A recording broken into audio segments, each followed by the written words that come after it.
2 weeks into this brutal train survival game, no fleet dared to say his name.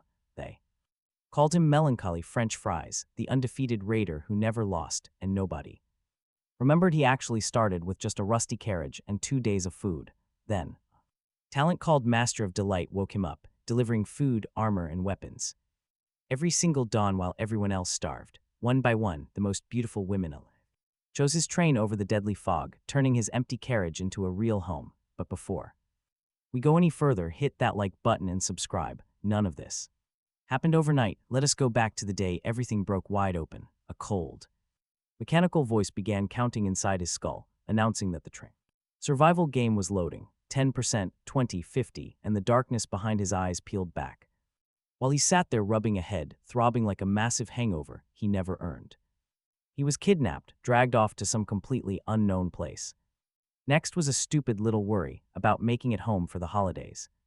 The room was bare, just 7 bottles of water and 9 pieces of dry bread laid out on a table. When he looked up, a system screen with a blood-red border bloomed in the air, announcing the load was complete. He was officially in Train District 10,086 with a novice survival manual issued directly to him. This manual spelled out the rules step by step. Every survivor started with an identical train that had to be modified and upgraded over time, and these choices of upgrade paths really mattered. The train belonged to the survivor alone. Nothing on board could ever be stolen. Unless the owner was killed or handed it over willingly, every single survivor received a gift from a fallen god, awakening a random talent where quality depended entirely on luck.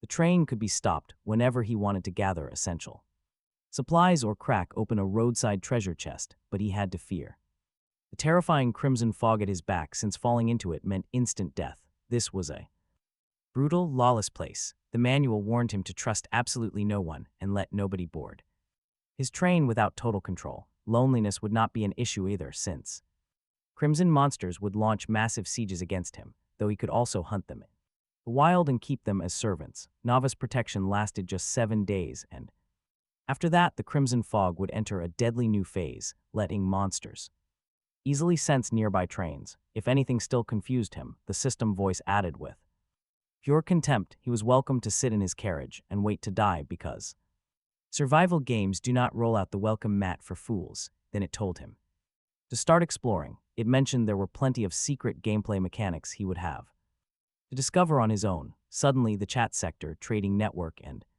information panel switched on before going silent. He sat on the hard seat, letting the whole situation sink in. A train survival game, awakened talents, the works. He had just lain down for a nap in his comfortable bed, only to wake up transmigrated into a web novel.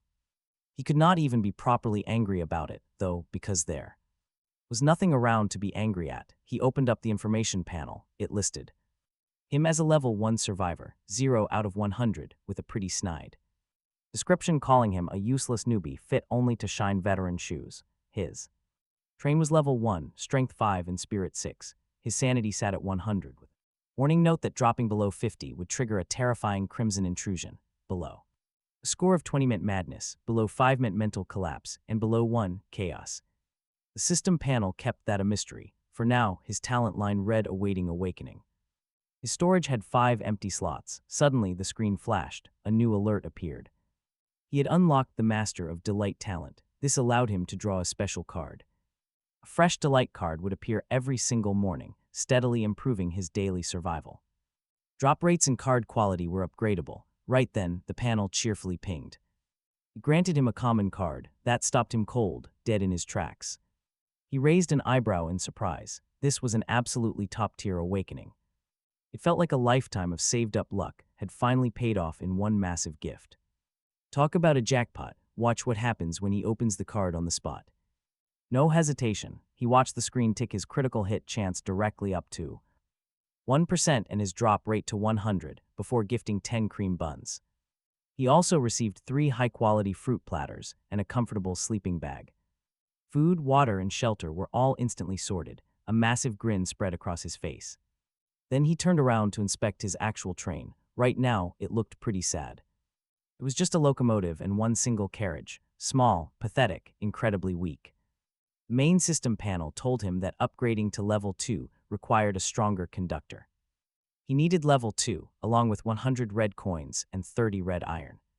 Doing so would unlock a storage carriage alongside basic combat and defensive modules.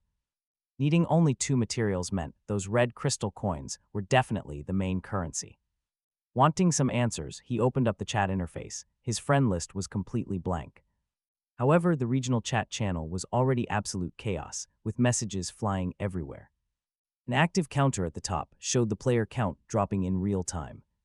One guy named G Beyond bragged that he had figured out the whole system. Immediately, another user named 3Coin Dumpling asked if his brain was completely waterlogged. Since everyone shared the same system, Yi Beyond doubled down to save face. He claimed he had played similar survival games in his past life like a pro. He went out to scavenge, while another user named Black and White Hat laughed. He called the guy braindead for rushing out into danger like some main character. And right as they argue, that survivor count keeps ticking down. Real dangers lurked just outside. He kept a straight face and tried to think. Should he feel incredibly lucky that his new talent let him stay safely inside? Or should he dread his eventual death? No time to panic, he tidied up instead. He focused on tidying up the carriage instead, pushing 6 hard seats together. He placed his cozy sleeping bag on top. It felt incredibly soft to the touch. Honestly, there was easily enough space for 2. Beside that, there was only a table. The rest of the carriage lay completely empty, starting off with absolutely 0 gear. Survival depended entirely on scavenging, yet they had not even given him a weapon. He rubbed his temples. Leaving the train now felt like a death sentence. But his basic food supply would only last 7 days before he was forced out. If he waited, he would only grow weaker. Moving early offered his best chance. It was simple, harsh math. Right then, a system notification chimed in his ear. He had arrived at Deep Red Town, and the system asked him to dock. He hesitated, then agreed. Waiting around to starve to death got him absolutely nothing. His train desperately needed upgrades, and his cards only covered the bare basics. Gloomy clouds hung low as our guy stepped down. Outside was a flat wasteland with a ruined town close by. He had reached the edge of Deep Red Town. According to his system panel, monster difficulty was level 1. Resources here included basic food, special minerals, and random novice blueprints, but there was a catch. Any scratch from a crimson monster carried high chance of infecting him with the crimson virus, making his stomach tighten. Level 1 or not, these mutated beasts were nothing to joke about. High risk, high reward, he figured. If things went south, he would run. Survival was everything. Every extra second of life mattered. Stepping inside, he felt a heavy, suffocating silence. The houses were surprisingly well preserved, but the quiet streets carried a faint, bloody scent. It smelled of death. He picked a small, isolated house and watched it for a while. Before heading inside, sticking to the golden rule of clearing the easiest targets first. Easing the door open, he peered through the crack to ensure no monsters were waiting. Then slipped quietly inside. He went straight for the kitchen, searching for some useful gear. Luckily, he scored. He grabbed a massive black iron pot and a sharp kitchen knife. It was wickedly sharp, knife for attack, pot for defense. He scrounged some rope, tied the heavy pot to his back, and caught his reflection in a dusty mirror. He looked exactly like a budget Ninja Turtle, totally ridiculous, but he felt much safer. Creeping toward the bedroom, he leaned against the wall to listen instead of barging straight in. Low, menacing growls echoed from the other side, proving these monsters weren't brainless beasts. One was waiting in there, planning a deadly ambush. Completely silent, waiting to ambush him, he tightened his grip on the heavy cleaver and, estimating only a single level 1 enemy waited inside, readying himself at the door. He took a deep breath and kicked it open. There it stood, a creepy humanoid, with exposed blood vessels pulsing all over its body. The system panel quickly identified it as a level 0 crimson servitor carrying an infection skill. The description called it a completely feeble, bottom-tier monster that he could easily punch the head off of, as long as he kept its claws and teeth from breaking his skin. Level 0, he gaped. For a second, embarrassed that such a weak creature had scared him, then raised his weapon. Slash, the servitor split completely open in one single stroke. A red crystal dropped from the body. His system panel logged 1 experience point and 1 red crystal coin, while a comforting warm current flowed through him, completely restoring his stamina.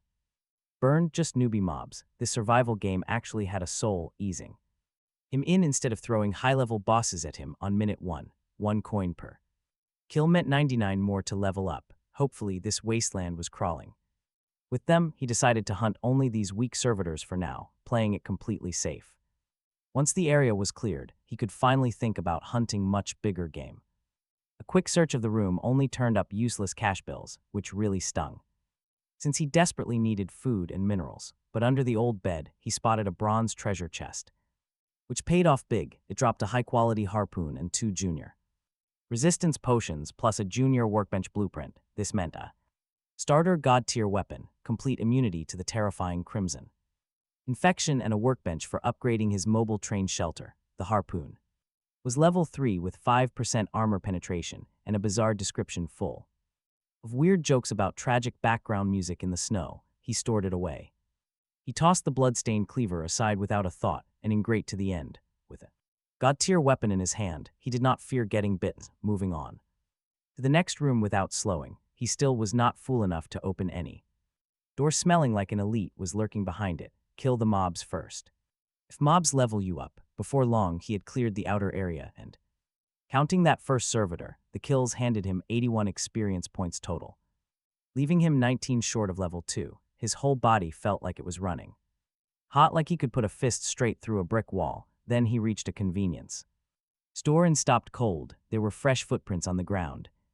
Someone was here. He tucked himself off to one side, the heavy pot on his back a small comfort, and edged closer without a sound, harpoon up. From inside came a furious argument. 4 women were going at each other, and from the sound of it, 2 of them had been scratched, clearing servitors out of the store right on the edge of mutating. A woman in round glasses was tearing into a sturdy one. She called Ye, demanding to know where she vanished. During the fight, after they had agreed, she would hold the flank. Ye waved it off with hands on her hips, perfectly unbothered, saying the monsters had scared her, so she hid. As a defender, she had no obligation to protect anyone. The glasses girl sputtered that she was being unreasonable, and Ye just spread her hands. She had not forced anyone to go kill those things, so what was the problem? The other infected woman stayed quiet, like she was brewing something behind her silence. The leader, in a tight suit, cut in, telling them to stop and search for a cure to the infection. Though her eyes showed, she resented hauling 2 dead weights around, wishing she could use them as cannon fodder to get the others back safely. Then she snapped her head toward his hiding spot and called him out, declaring super sensing was her talent, and she knew he was there. Caught. He walked out, giving a friendly little wave with his harpoon, greeting them calmly. As the leader frowned at the sight of him, a big black pot strapped to his back and a battered harpoon in his fist made him look truly bizarre. He introduced himself as Melancholy French Fries, a nickname made up on the spot, suggesting they cooperate as fellow survivors, but all the while he kept his strength coiled, ready to bring the harpoon down on the leader's skull. The instant things went sideways, the glasses girl snorted, warning him to leave. Leave quickly, because these heartless people would eat him alive and pick his bones. He gave her a quiet nod, appreciating a rare kind soul, but then he told them he had no intention of letting them go. The moment they spotted him, yep, he already decided to end them. Talk about a cold survivor, but they shared his district, making an early strike the safest bet. Had they never noticed him, he might have let them live, but it was far too late for that. He pulled out a junior antibody potion, asking with the wide-eyed innocence of a choir boy if any of them happened to need it. Greed lit 4 pairs of eyes at once. Since a cure was a life-saving treasure right now, the freckled woman, the other infected one, came shuffling over with her hand out, reaching for the potion like it was owed to her. He sneered inside, keeping his. He offered a pleasant smile, saying he liked doing business and might consider the offer if she could provide the exact resources he wanted. She grew anxious, jabbing a finger at his nose, snapping that absolutely nobody had resources this early, and he clearly just didn't want to share. Then she played the card he should have seen coming, that she was a girl, he was a man, and he therefore owed her service. Playing the gender card with an infection eating up her veins took a special kind of death wish. He let his lips twitch, shook the potion at her, and told her fine, come and get it, all while channeling strength into his harpoon as she walked up, muttering that weak men should serve great women. The harpoon swelled suddenly across her vision before she could even finish her last sentence, and the 2 prongs went straight through her eyes and out her skull, killing her so fast she barely felt it. He yanked the harpoon free and turned to the remaining 3 with that same pleasant, terrifying smile, repeating that he was only here to do business and that wanting something meant paying for it. They stepped back, terrified as the glasses girl, pinned by a thigh wound, watched him with rising terror, clearly shaken by how fast he had killed, but wasn't it obvious that hesitation got people killed? First, and he certainly was not idiot enough to keep approaching survivors he had already pegged as rotten. After all, threats must be pulled out by the roots early. The trembling leader warned him not to come closer then, suddenly realizing she was no stronger than an average survivor with barely any real combat experience, so she forced a smile and asked what he wanted, promising that they would gladly hand over absolutely anything they had. He scratched his chin, genuinely puzzled, and pointed out that if he killed them, everything they owned became his anyway. What he wanted was something they did not possess. Imagine making an enemy of him and expecting to walk away, dream on. While she stood frozen by his brutal logic, he drove the harpoon forward, pinned her to the wall right through her chest, then ripped it back out. His 81 experience points made his arm move with a strength no ordinary human possessed.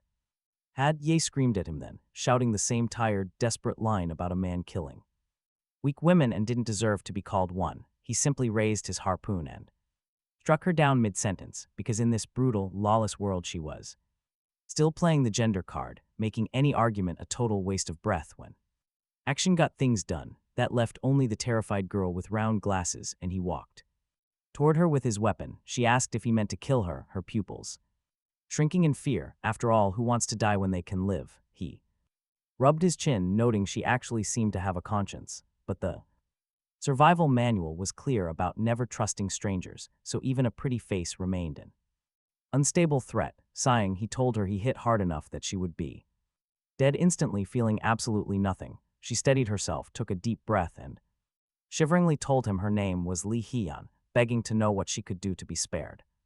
He told her flatly that sparing her was pointless since she was already infected and bound to die. She tried a desperate new angle, asking if he was at least interested in using her body. He looked down at her with total disdain, replying that she was sick and he might catch it. The moment a man lets his guard down for pleasure is exactly when he gets ambushed and killed. She lowered her head, completely out of options, until suddenly something clicked and she blurted out that she offered to give up her survivor status to become his subordinate. That got his interest.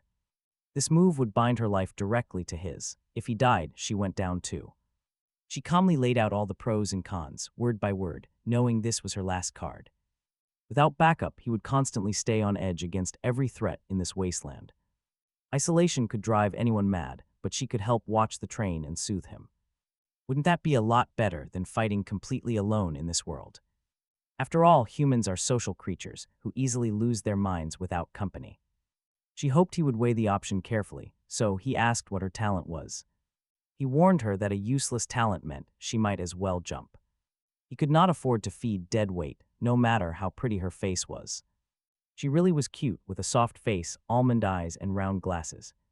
She looked exactly like a delicate girl from a wealthy family, but that meant nothing. Real power was what mattered. She revealed her talent was called sanctification.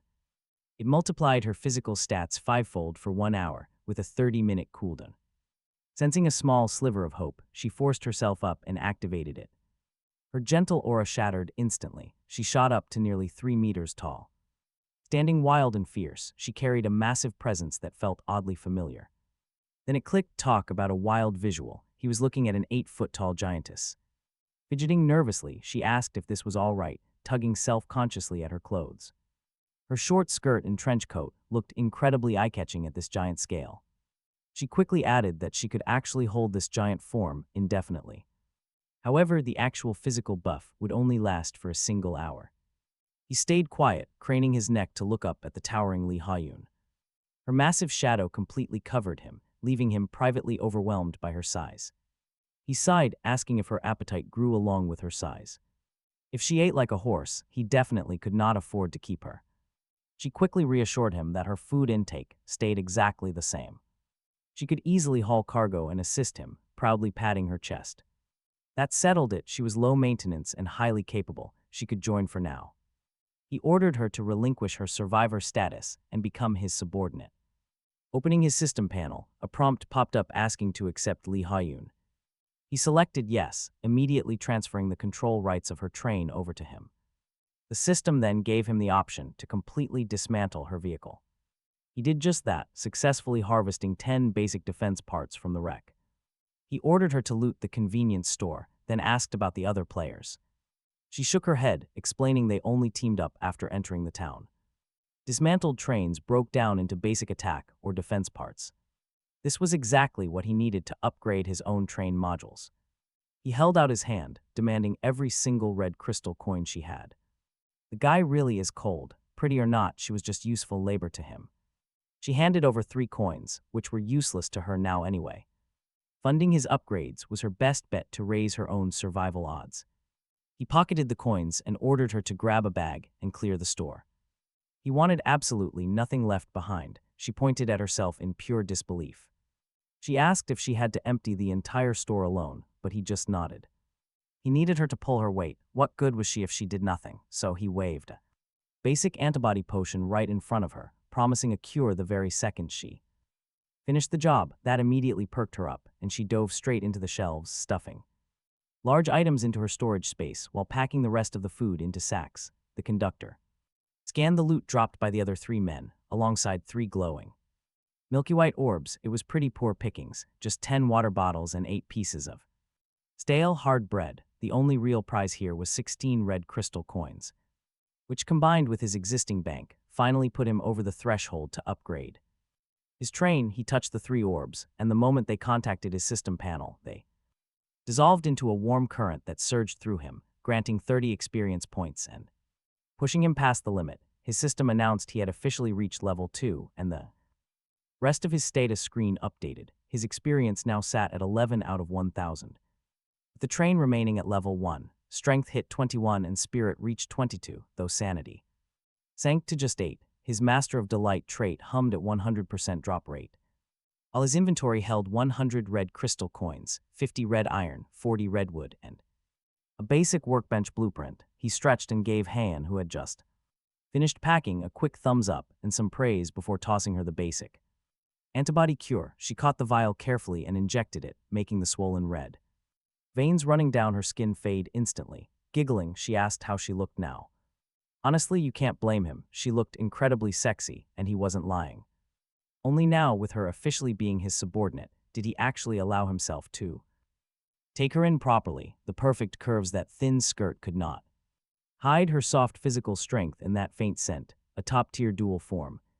A delicate beauty in this shape and an 8-foot giantess in her other. He stood up, walked over to the exit, and ordered her to carry the bags and follow him. She froze, asking plaintively if he had not promised they would do this together, eyeing the 3 massive bundles she had to haul. He replied, as if explaining the obvious, that leading while she carried the goods was working together, and that nobody in their right mind expected the train conductor to handle heavy lifting. Calling him Lord Train Conductor in a quiet, defeated voice, she slung all 3 bundles over her shoulder and trudged behind him.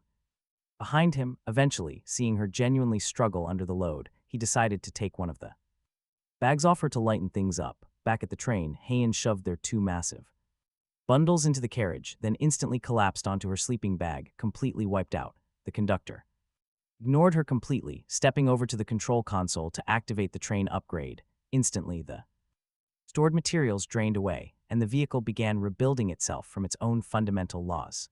The bare locomotive and single passenger car sprouted an entire freight car specifically for storing resources.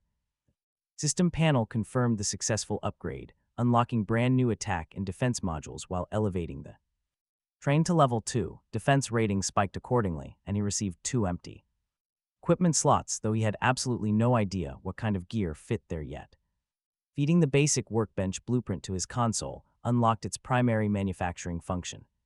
But for now, he could only craft rudimentary gear. Advanced items required blueprints or further research. He loaded 10 defense parts along with his final 20 units of red iron into the system, crafting a standard defensive armor shell. The moment he equipped it, a dull red metallic plating enveloped the entire exterior of his train, ready to shrug off basic physical impacts. His train defenses definitely still needed work, since monster assaults would eventually unlock. He had to focus entirely on boosting his current combat levels as fast as possible.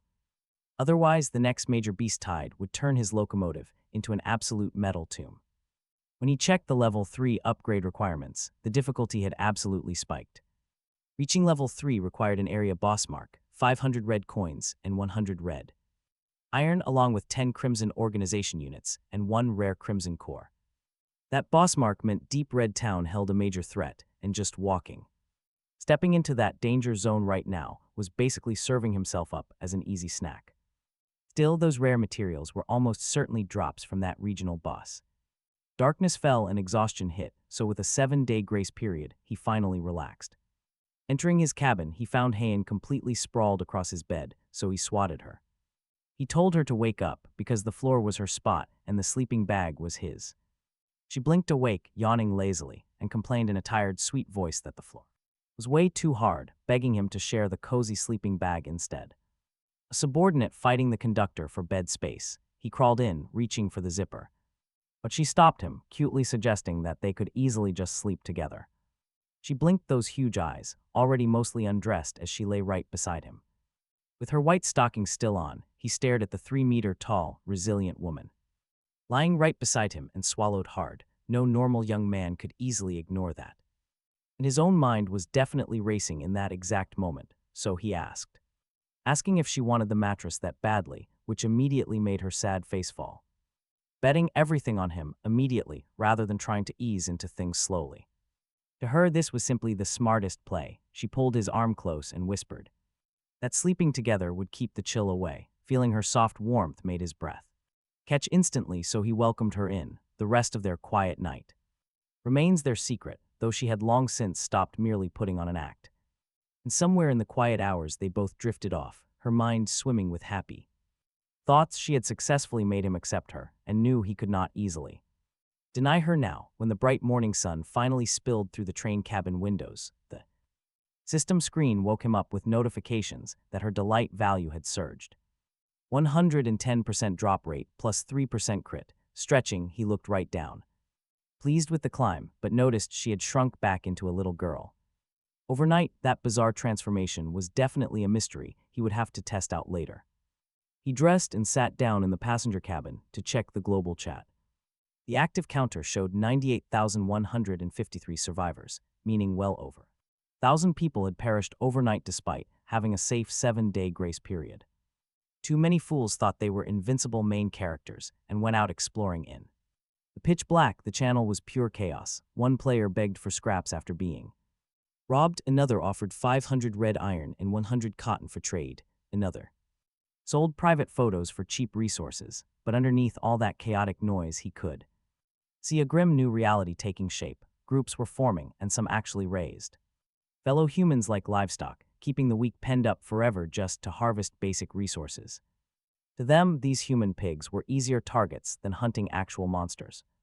This dark reality was setting in on day one. People are already losing their humanity. And he had zero intention of ending up as someone's penned animal.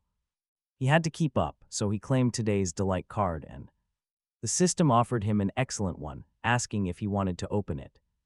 Golden light flashed. A screen showed he triggered a massive critical hit of 110%, pulling a legendary growth weapon, the 1000 Mechanism Umbrella, along with 5 virus immune antigens, a common water condenser, and 1 comfortable residence set, plus 2 delicious curry chicken rice meals. The umbrella looked like a spear, flashing gold at the tip, handle, and ribs, with a pure white canopy covered in fiery red patterns and a handy switch on the handle to change forms. The screen listed it as a level 3, excellent growth weapon with a myriad changes effect, allowing it to morph into a knight Tonfa staff or rifle. Up close, it adds 20% penetration and 10% damage. At range, it delivers 30% armor piercing and a 15% slow effect. The description even dared him to match the legendary status of the powerhouse who forged it. Talk about being blessed by luck. He quickly pressed the switch, and the umbrella smoothly flowed into a gold-flashing spear, just like that. His strength skyrocketed toward the top tier in the area, but those virus antigens, they mattered most, though the water condenser was nice too, making 15 liters a day once he placed it in the carriage, enough for 3 people. His plan for the first 7 days was simple: grind materials and level up, because strength was everything. That was the ultimate rule of survival. Every story in real life taught him the exact same thing. With enough power, you can protect what is yours. He went back inside, playfully smacked Heian to wake her up, and told her to eat and get ready to scavenge, armed with a real weapon and those antigens. He needed to grind fast. Having these high-tier trump cards made any calculated risk completely worth it. He also wanted to test if anyone else could boost his delight points, since that massive critical drop felt tied to sleeping right next to her. She propped herself up, slowly crawling out, but when their eyes met, his gaze softened with appreciation. This cute, smaller version of her had a unique charm. Feeling his eyes, she glanced down, turned bright red, and instantly dove back inside her sleeping bag to get dressed. He teasingly asked why she was acting so incredibly shy today after being so bold the night before. Blushing hard, she stammered that her clothes had not just fallen off on their own. Ever the little fox, she massaged his shoulders, sweetly asking if they could sleep together again tonight. He nodded. He did find her useful. She was actually smart, knew her limits, and could carry gear and fight monsters. He told her to hunt with him so they could unlock the upgraded living carriage. After all, a tiny sleeping bag was way too small for her size-shifting tricks. Besides, he still needed to run his experiment tonight to see if a little physical closeness would boost his overall delight score and yield better drops. He set out a fruit platter, warm curry chicken rice, savory sausages, and cold sodas, inviting her to feast. Her eyes immediately locked onto that steaming curry. And with just one bite, her mood soared. She had not eaten a hot, proper meal since the world went to hell. Now they were ready to set out. Arriving at the city outskirts, he carried his iron pot and the powerful thousand-mechanism umbrella, with Heian quietly trailing behind him carrying hers. The harpoon, they looked just like two armored turtles patrolling their turf. At a two-story villa, Chen Jing gives Hyun a nod and tells her to kick the door since the antigen means nothing short of being chewed to death can actually hurt her. She braces herself and boots it open. A servitor inside lunges, but he takes its head clean. Off the panel logs one experience and one coin. Suddenly, a horse-like roar tears down from the second floor, accompanied by shattering glass. A massive raw hunk of red humanoid flesh slams into him, which he parries with his spear, though the sheer force knocks him back a few steps. Elite monsters on the outskirts already. Shaking the numbness from his arm, he stares at the beast, which resembles a pregnant woman swollen with tumors and a split belly dripping foul mucus. Beholding the tiny eyes peering through the slit, his sanity drops 5 points. On the spot as his stomach churns, the panel names it a symbiotic red body. Level 2 with infection and deterrence, warning that a pair of little claws inside its belly will launch sneak attacks. Stepping back, he clicks the mechanism, transforming the umbrella into a rifle. Oh, how times have changed. He fires, feeling his mental power drain as the bullet flies to pop the symbiotic red body's head off in midair. The fetus inside shrieks, tearing the stomach wide open, lunging with a tumorous head to bite him, and his sanity plummets once more. Moving on pure reflex, he empties his entire magazine, riddling the creature before it can close the distance, until it collapses and drops its loot: 10 experience, 10 coins, and 1 unit of deep red organization. Divine artifact truly makes clearing mobs look easy. He wipes the muzzle and sends Hyun inside to scavenge the villa under his cover, but the haul is thin, yielding only useless gold and silver from a safe full of worthless banknotes, that is, until she unearths a bronze treasure chest and runs to him like she has struck real gold. Inside there is no defensive gear, only 10 red iron. Regardless, he tells her to keep pushing ahead and to run if they hit real danger. They work the outskirts as a team, Hyun taking on level 0 servitors while Chen Jing snipes anything level 1 or higher until he suddenly stops short. Hyun catches his attention and asks in a low voice what is wrong, and he tells her to be careful because survivors are nearby, his eyes already sweeping the street. Just then, a car engine growls nearby, and his expression hardens. Believe it or not, someone already has a working car on day 2. He shifts his rifle back into a spear, planning a surprise attack. A rusty black vintage car rolls up and attempts to ram him, but a bump in the road halts. 10 meters away, 3 doors swing open, revealing 2 men and a woman. Their leader is a muscular brute with a deep facial scar, black leather jacket, spiked mace, flanked by a green-haired punk holding a baseball bat. The youth looks straight past Hyun, locks onto Chen Jing, and licks his lips. The woman behind them is curvy and quite attractive, and her eyes instantly lock onto him, too.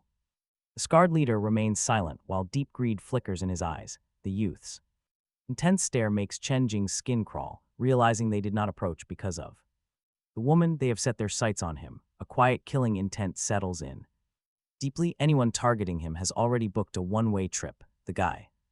The protagonist dubbed Scarface finally speaks, calling him little brother and pitching a man suggests a team-up to raise their odds, his voice raspy and ruthless, but he gets a flat refusal. He already has his own teammate, but the thug insists cooperation is survival.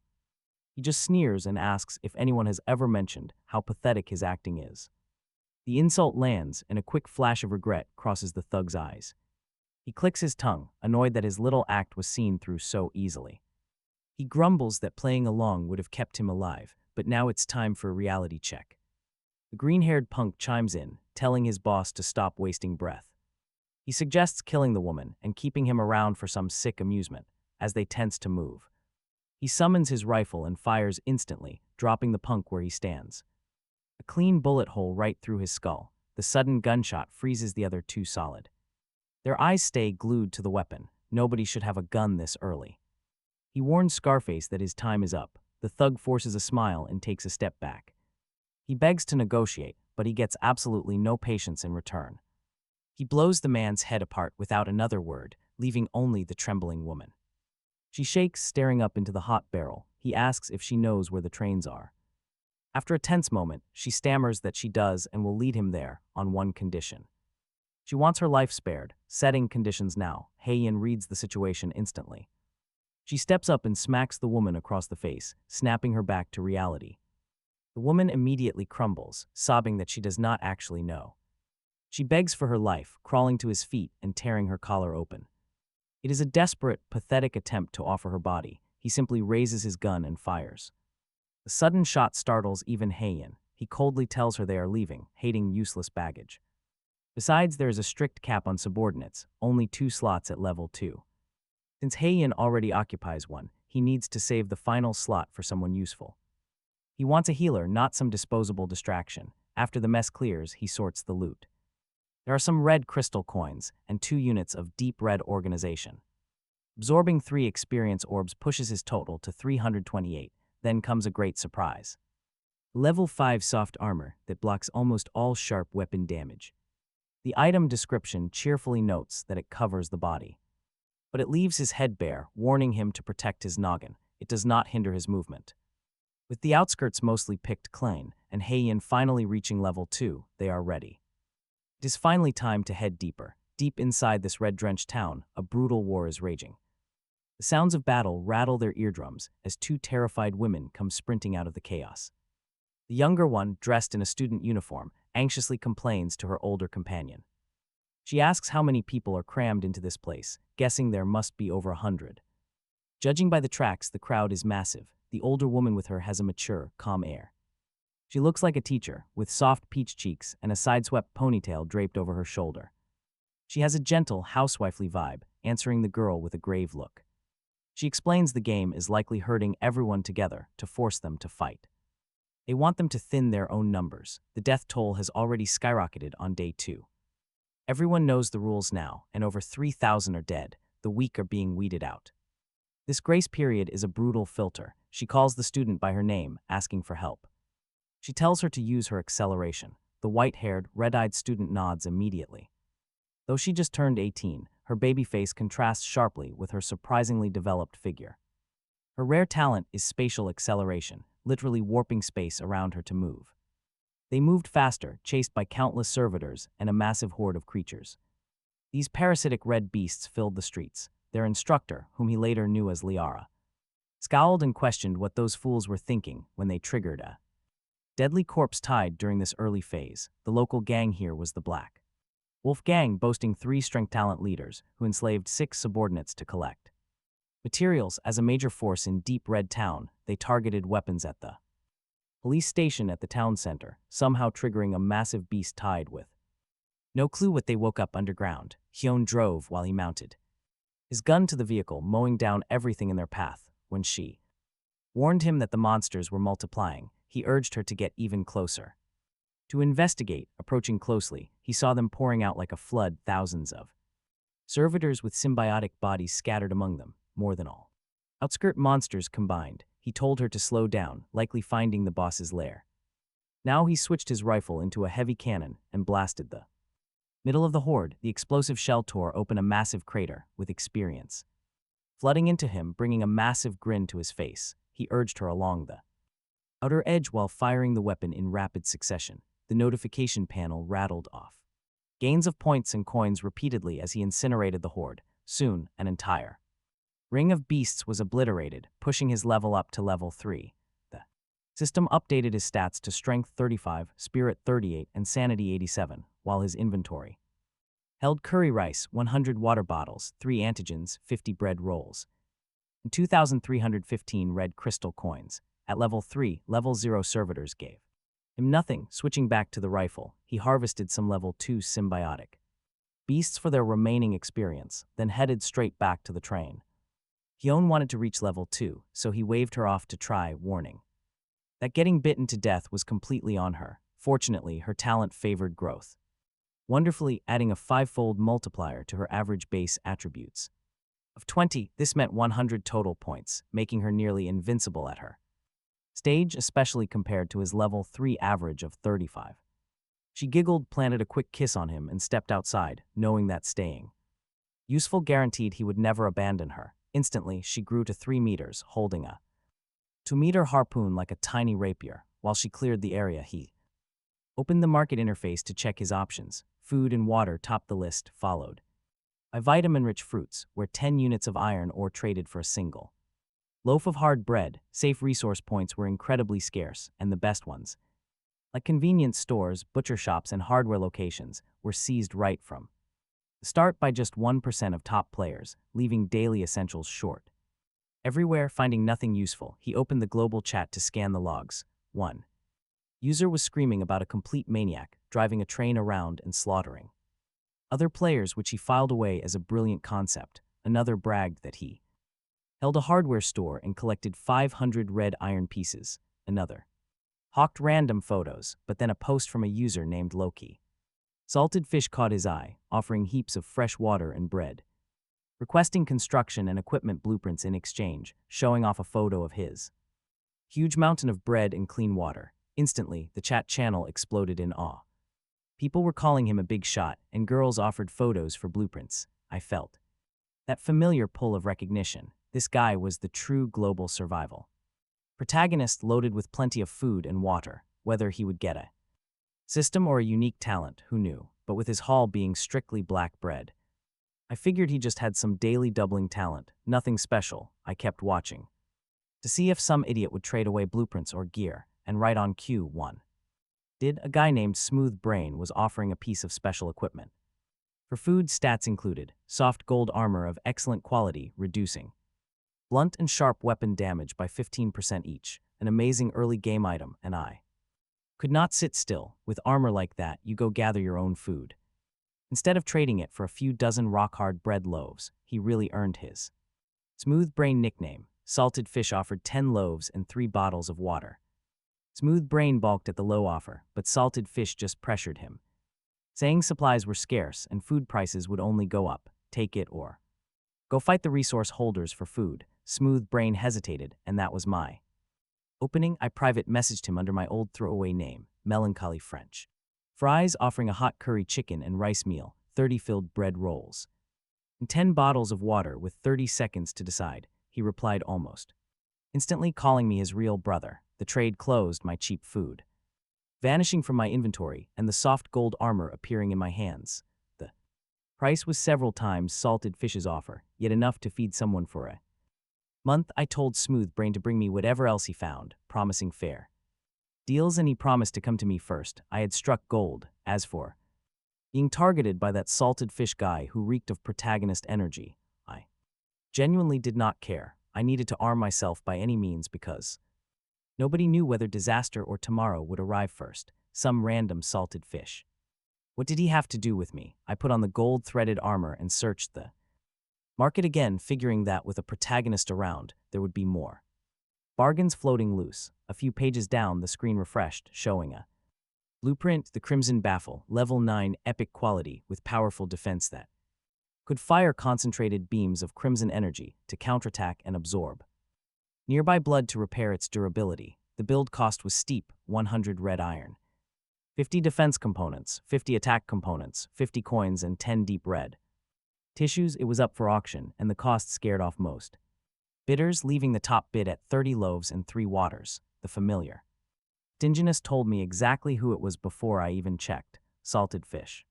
Again, the buyout price sat at 50 loaves and 10 waters, or special items or coins, no haggling, so I offered 15 loaves, 10 waters, and 200 coins to claim it outright. The success notification came back within seconds. Blueprint secured. I kept scanning for whatever else I had missed. On another train across the map, salted fish sat chewing on a soft bread loaf and sipping water. When his auction failure notice popped up, he froze, muttering that someone had actually outbid him during a crisis like this. He had wanted that blueprint to lock down his early defense and live comfortably inside his train, but now it was gone. Snatched away by some major faction, he assumed, leaving him cursing in anger. He warned them not to let themselves get caught before proudly looking over his tiny vault of resources. Just a box of bread, 3 packs of water, some noodles, and 20-odd sodas. He remembered that before the apocalypse, he was just an unrespected street thug. A guy who only knew how to brawl, but now he was a total big shot. Women he could only dream of before were now throwing themselves at him. He knew this survival game was going to be his absolute home turf. Just then, a message popped up from a girl named Big Bear. She offered him a basic defense shell blueprint for some water and bread. Excited, he quickly traded 10 loaves of bread and 2 bottles of water. But when he looked at its stats, it seemed no better than cardboard. Still, even a weak defense was better than nothing. He got curious, wondering if the player had pulled that gold armor. Those stats boosted damage reduction nicely, making it highly valuable. But asking directly would show his hand and ruin the price negotiations. He decided to wait. Meanwhile, our protagonist refreshed the marketplace a few times. Finding nothing, he closed the screen just as Heian ran up bloody. She proudly held up a backpack like it was a legendary treasure. The system panel revealed an excellent 10-slot pack with no weight burden. A perfect item for long journeys. Our hero gently patted her messy hair. He stuffed some food inside, then decided to test a quick trick. He tried storing the bag inside his personal inventory space, and it vanished. Yes, the basic backpack could fold right into a survivor's storage space. Feeling good, he gently asked her how much more experience she needed. The obedient girl replied she only needed a few dozen more points, since level 0 servitors only gave 20-odd points per kill. Looking at a nearby police station, he tossed her some excellent armor. He told her to put it on and follow him, knowing guns were absolutely essential. They needed firearms early, so he shouldered his cannon and led the way. Corpses littered the station entrance, and the interior showed signs of struggle. He touched the heavy pot on his back and walked inside very carefully. He found monster bodies with fresh, wet blood, meaning they died recently. Faint sounds of combat echoed. He slowed down and Heian crept forward with him. They headed toward the basement warehouse, where a girl was crying out. She screamed that they were tricked and that there was no armory key. Peering through the dark passage, he spotted 3 women and a man. All of them were badly hurt, with 2 shredded corpses nearby. Their teacher, Liara, bitterly asked what kind of game they were playing. They had all agreed to open the weapon vault together as one team. 12 people in total, but 6 got trapped while the others left. They never returned with the key. Now, the monsters were finally dead. The exhausted survivors failed to notice our duo watching from the shadows. Suddenly, a man in a sharp suit with slick-back hair walked in. He held a machete, with the coveted armory key hanging from his waist. Liara frowned in deep dread, demanding to know why he was so late. He smiled and smoothly apologized, claiming they ran into some major trouble. He sneered that they should open the armory, stepping right up to her and bringing his heavy broadsword down without warning, catching everyone completely off guard. However, a white-haired student named Baek-yong desperately screamed for his teacher to dodge, suddenly accelerating several times over and shoving Liara aside just as the blade slammed into the floor. The attacker merely clicked his tongue, his mocking eyes lingering, and Liara angrily demanded why he had attacked when they never even tried taking the weapons for themselves. He replied that he highly admired her beauty and talent, but it was a pity she could not serve him because of her unique healing elf talent, which could heal any injury and regrow severed limbs, making her far too dangerous to leave running around free, fearing she might eventually join up with a rival force. So destroying her was the cleanest play. She argued for cooperation, refusing to join a gang where members were sacrificed on a whim, especially with Baekhyun to protect. The leader simply shook his head, offering her one final chance to survive by becoming his subordinate for real status, since their developing gang needed powerful forces behind them. By now, the other survivors had already cowered right behind him, choosing a dog's life over death, while one of his female lackeys urged Liara to just agree. Meanwhile, a seductive girl massaging his shoulders mocked her for she played the victim, kissing her new protector to flaunt her betrayal, dumping her own boyfriend for someone stronger, but he had his cannon ready. Hidden in the shadows, he fired a heavy shell right into the crowd. No questions asked. After all, if they died, everything was his. The slick-haired man caught the blast head-on and died on the spot. Shrapnel flew, injuring the survivors, with Liara reeling from the shockwave. He stepped forward, his umbrella transforming into a rifle as he asked for the support. A seductive woman raised her hand, while Liara stepped up too. She shielded Baekhyun, claiming she was a healer too. He nodded. He opened fire on the others, leaving only those two alive. Talk about a cold-blooded killer. He smiled at Liara, demanding their talents. If he liked their answer, they lived. If not, they died on the spot. It was a brutal choice. The seductive woman stammered, offering her talent. She could summon healing water to treat injuries, stumbling backward over a fresh corpse. Specifically, the corpse of the boss's woman. He turned to Liara with a gentle voice. He gently asked about her skills. Liara trembled, knowing this guy was a total monster. Far more dangerous than the leader he just erased. She forced down her terror. She explained, word by painful word, that she possessed the healing elf talent. From curing deadly viruses to breaking curses, she could even regrow limbs. His eyes lit up. A top-tier healer. No wonder the dead leader wanted her. Any survivor would want her. He told her she would do, and right then the seductive woman broke down, screaming that she also had a healing talent. She desperately tried to prove her worth, tearing open her clothes to seduce him. It was the same trick that worked on her old boss, but he did not bite. Useful, yes, but a snake, absolutely not. He ordered Hyein to end her. Hyein obeyed instantly, driving her harpoon down to end her painlessly. He turned to Liara, asking if she wanted to become his subordinate instead. The question shocked her. The men who threatened her were all dead now. Instead, a far stronger man stood over her, Baekhyun shivering behind. Gathering her courage, Liara offered a single condition for her loyalty. She would serve him if he spared Baekhyun, who was only a child. Watching him with dread, she waited. Jingyang simply asked the child her talent. He needed someone truly useful, someone on the level of Hyein. Baekhyun quickly spoke up, explaining her spatial acceleration skill.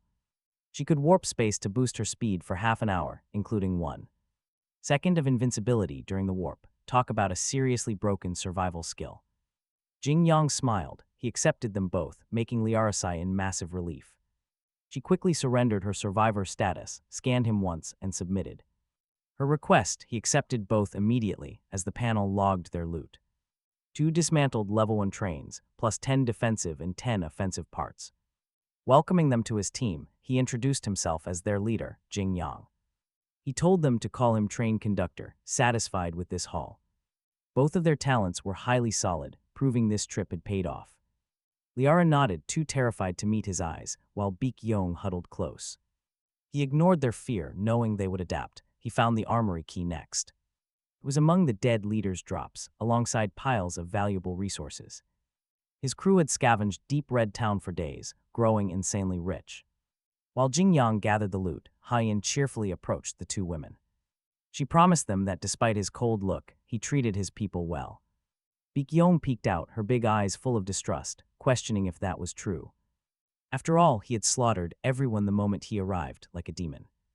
Hyein patted her chest proudly, swearing the conductor was indeed a good master. He was always good to his own people, as long as they knew their place. If they never challenged his absolute authority, they could do as they pleased. Liara nodded slowly, taking those words to heart, and murmured her understanding. Jingyang reached the armory door, opening it to find a small, bare space. Most gear was covered in disgusting red slime. He ordered them to search. Out of 3 ammo crates, only a single one survived. Alongside 10 Molotovs, 10 grenades, 20 flashbangs, and 3 assault rifles, 5 suppressed 9mm pistols, and over 2,000 usable rounds. The armor was mostly ruined by hardened plasma, leaving just 5 usable sets. Of bulletproof gear fit to wear, less than a tenth was good, a real pity. Especially with 2 crates of projectiles soaked in slime, leaving no way to tell if they would fire, so he opened the trading platform.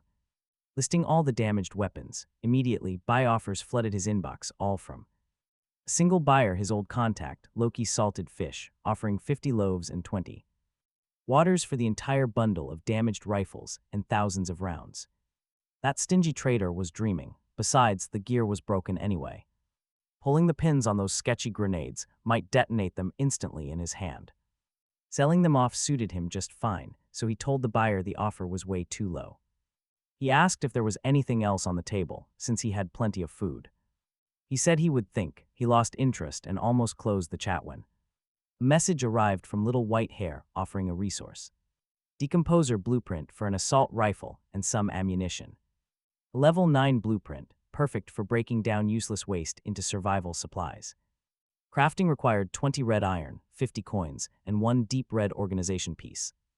Real practical gear. He countered with 2 pistols, 200 rounds, and 3 grenades. He threw in 5 flashbangs, and the seller barely hesitated to accept. Pistols were enough for basic defense, and 200 rounds would vanish instantly in a rifle. The trade request went through, and he accepted immediately, clearing out his useless inventory. Now he owned a blueprint capable of turning all of Deep Red Town into resources. Even simple pots and pans could be recycled. He handed the assault rifles over to Heian and the others, telling them to have fun firing those weapon systems, since ordinary firearms only mattered early on before high-level stages required rare materials. His own 1000 mechanism, Umbrella, condensed and fired bullets using mental power. Indeed, a normal bullet fired at him now would probably just bounce right off. His reinforced body had evolved past level 3, meaning he could easily block basic gunfire now. Liara accepted the assault rifle and thanked him, calling him train conductor with a slight hesitation since at 28, she wasn't used to addressing someone who looked so young as her master. He asked what triggered the massive horde, and she explained gravely that a special monster was sleeping in the underground passage until the Black Wolf gang woke it up. It had moved to the 2nd floor, though she only caught a brief glimpse. A giant, writhing lump of red flesh. He asked if they knew how to use firebombs because he had absolutely no intention of running away from this. He needed enough resources to upgrade the train to level 3 and unlock the cabin. A comfortable life was worth fighting for, Liara confirmed the system panel had a clear guide, making it easy since the game digitized their current world. Skills that once required years of study could be learned instantly. He handed everyone a solid set of armor, geared himself up, and tightly strapped the black pot to his back. It was pure steel and just as tough as iron. Heian strapped one on too, trusting that her leader had a brilliant plan. Fully prepared, the 4 of them moved out, Beak Young ready to cast speed buffs. If things went south, she would make sure he could escape immediately. Their survival was completely in his hands as they finally reached the next floor. The stairs were slick and wet, the concrete crawling with a gross red fluid. A sickening odor hit his nose, keeping a scowl locked on his face. The stench smelled like old fermented rags rotting in a jar of pickled vegetables. For 49 years, through the dim light, he saw the horrific mass writhing away. It slapped wetly against the concrete floor with every movement. He immediately ordered them to throw the firebombs. The 3 girls lit their Molotovs and threw them. Bright orange flames instantly lit up the monster's true face. It was once a human. Only a rotting head remains atop a grotesque mass, serving as a breeding ground. For the servitors, the system names this horror the Crimson Mother, level 3, with skills like Devour and Crimson Poison Mist, the absolute culprit behind Deep Red Town's tragic fall, warning him not to touch her flesh or risk being devoured. Into nourishment for her offspring, this is the area boss on day 2. While other survivors are still clawing toward level 2, he braces himself. Since he cannot get close, he decides to suppress her with sheer firepower, and his weapon transforms into a cannon, while the three women ready their grenades. Throwing almost everything at once, the blast shakes the entire police station, the whole building trembling, but the violent explosion does not kill her, only filling the air with a faint smell of roasted meat before a piercing hiss rings out, leaving them dizzy. He yells to throw everything, there is no time to hold back, unloading their entire remaining arsenal directly onto the beast. The cannon flashes and fires without pause, dust raining down as the station shakes after burning through almost all their Molotovs and grenades. He unleashes one final burst. Suddenly, the Crimson Mother's body explodes, spilling a swarm of crippled servitors that surge forward roaring, only to burn to death in a sea of fire. Then, the system panel announces the area boss is slain, naming him the highest damage dealer and awarding 1,000 experience, a crimson bracer, a crimson chest, and one crimson crystal core. The bracer drops heavy into his hand, inlaid with a crimson gem where a beating heart is visible. When he opens the chest, golden light bursts out, yielding a crimson/skill card 30 units of crimson iron ore and a crimson chestplate. He uses the card without hesitation, immediately logging the new skill, crimson/. This melee attack deals incredible corrosive damage scaled to his stats with a 1-minute cooldown. His experience bar is now over half, with his constitution at 37. This slash can shred even level 4 monsters, finally giving him a real close combat option. He exhales in relief because until now, he mostly fought from a distance, since close quarters fights are inevitable and his talent is only semi-supportive. He would have been at a major disadvantage. This skill changes everything, giving him the ultimate close combat edge. Talk about a massive power-up. The Crimson Chestplate is level 9 epic, reducing all damage by 25%. And absorbing blood to heal. It is part of an epic set whose bonuses scale up to a 6-piece 50% reduction and 20% damage boost with a 5-piece set within reach and his companions nearby. He decides to ask them if they pulled any of the set pieces. Heian hands over some crimson leggings. Liara produces a helmet and a belt, smiling at her luck, while Baekhyun reluctantly hands over the crimson vambraces. No one holds back, knowing they would just be searched. Otherwise, he accepts the gear without false modesty. After all, he is the one who needs to grow strongest to lead the weak. He warns them that the place is collapsing and quickly leads them out. They barely get clear before a deafening roar signals the police station coming down. Now he commands them to find nearby resource points and take them. He kept his tone firm. By the second day of survival, they were already fully armed. The three women wore matching vests and carried firearms, enough to flatten Deep Red Town completely without him. The police station gear was originally meant to be endgame gear for the 7th day, but he grabbed it on the 2nd day. Soon, they reached the town's largest commercial street, packed with resources but crawling with dangerous servitors at every turn, and he relaxed a little since it looked like nobody had set foot here yet. Heian drove while he watched their surroundings, and Lyra and Baekhyun held their guns ready, and he told them to cut straight through and not bother conserving ammo, because early resources are wasted if they aren't used, and ordinary bullets would be near useless later. With the servitors cleared, they parked inside the street's largest shopping mall, the sheer array of goods making them a little giddy, and he told them to pack it all and take whatever they could carry. The three of them sprang into action like bandits, grabbing food they wanted to eat and pretty clothes they liked. He nodded along and picked out a few well-fitting outfits for himself. Their bags were still too small, which made him think he should drive the train in and just collect everything wherever they went, though first he'd have to push the other survivors out, because the truth was he meant to monopolize the whole of Deep Red Town, every man for himself. He wasn't a bad person, but no one would call him a good one either, and without enough resources early, he'd never rest easy. The three women came back hauling bundles, all 5 inventory slots stuffed with thousands of items each.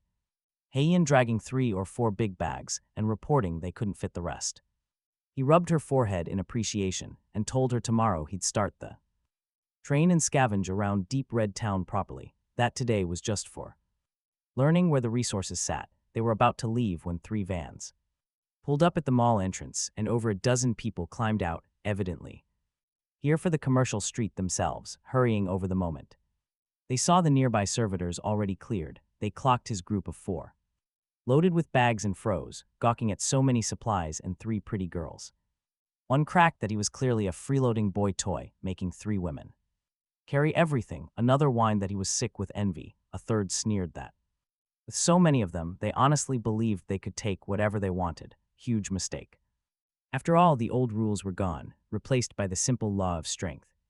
And to them, 3 women and 1 man looked like gentle sheep ripe for the taking. He extended 3 fingers and told them in an icy voice to get lost, that he was only counting to 3 since people who wanted his life didn't merit politeness. They stared at him a moment, then burst into belly laughs. One of them howled that a man with 3 women dared tell crowd like theirs to get lost, asking if he had slept himself stupid. Another pointing at the compound bows in their hands and offering to let him listen from the corner if he handed the girls over. A single gunshot cut the laughter off. Mid-breath, one of them dropped where he stood, headshot folding to the ground, with all the dignity of a sack of rice, and the laughter died with him. The whole crowd went rigid, eyes snapping to his rifle. Talk about a major reality check. The same thought stamped across every face, that if he had a gun he should have had the decency to wave it around sooner, so they could have gotten lost while they still had legs. The dead man's blood crept across the asphalt toward their shoes, and the leader's voice came out thin and fawning, begging him to talk. It threw brother to brother. He fired again before he finished the word. The shot took him clean and put him down beside the first, and he told them their time was running out as his finger moved along the trigger, working through the remaining targets with rhythmic precision, while several broke for the getaway vans. They quickly discovered legs are useless against rapid gunfire. Within a minute, the group of 15 was scattered across the parking lot. He holstered his rifle and knelt to collect their generous offerings, another 500 experience and a massive haul of valuable mineral resources. Even while heading out, enemies insisted on dropping gifts. How thoughtful, he sharply told the 3 women that it was time to move, making them snap out of their shock, mumbling that they were ready to go. Liara kept a strange, distant gaze while trailing behind, studying his expression. But finding absolutely nothing to read, he simply let her remain silent. Once back aboard, he immediately accessed the control panel to initiate the next upgrade, watching the system's status reach train level 3, along with matching combat modules. In an unlocked protective shell, however, upgrading to the next tier was blocked behind a conductor level 4 requirement, requiring tons of crimson iron ore, deep red crystals, and 2,000 red crystal coins for the 4th carriage slot. A newly unlocked residential carriage was immediately slotted directly into the 2nd carriage slot, pushing the storage cabin to the rear. Once done, Liara entered the driver cabin, and he turned to face her with complete indifference, silently wondering what sort of complaint she came to bring. If she intended to lecture him about his brutal methods, he would instantly lose all interest in dealing with her. She tightly pressed her lips together and met his unforgiving gaze, squeezing her words out one by one in a hushed, pleading voice, begging him not to leave young Baek Yong behind later. Because she was still a kid, that was not the sermon he expected. Liara had a gentle soul, but she had not come to criticize. She fully understood that the dead attackers meant them harm and got their due. What terrified her was how cleanly he executed them, a lingering dread that went far deeper than morals. She feared that once she lost utility, he would abandon her like trash. He sighed. Was he actually that ruthless? He treated his active crew members well enough by his own metrics, even if a steady trail of bodies had given him a terrifying reputation. The world clearly misunderstood him. He walked up to her, observing this woman, who usually carried herself with the steady, calm warmth of a mature woman, and softly pinched her cheek, telling her to relax because he protected his own. But then his voice dropped a few degrees as he added a warning. That kind of protection only extended to people who followed his orders. Any foolish idealist trying to act independent on the resources he provided would be cut loose without hesitation. The people relying on him had to keep him at the absolute center of their universe. That was his absolute foundation. He had no time for freeloaders. Demanding freedom while living off his hard work, she visibly relaxed, her eyes shifting over his youthful face and his sudden proximity. She backed away on pure instinct, but then remembered something Heian had urgently whispered to her during their journey, stepping forward. Once more, Heian had clearly spent the trek advising her to stay loyal.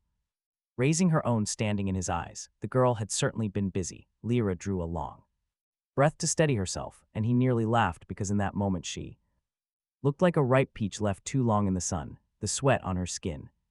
Reading not as grime but as something warmer, he was never one to waste food, and when the food jumps into the bowl on its own, he would eat it in one bite.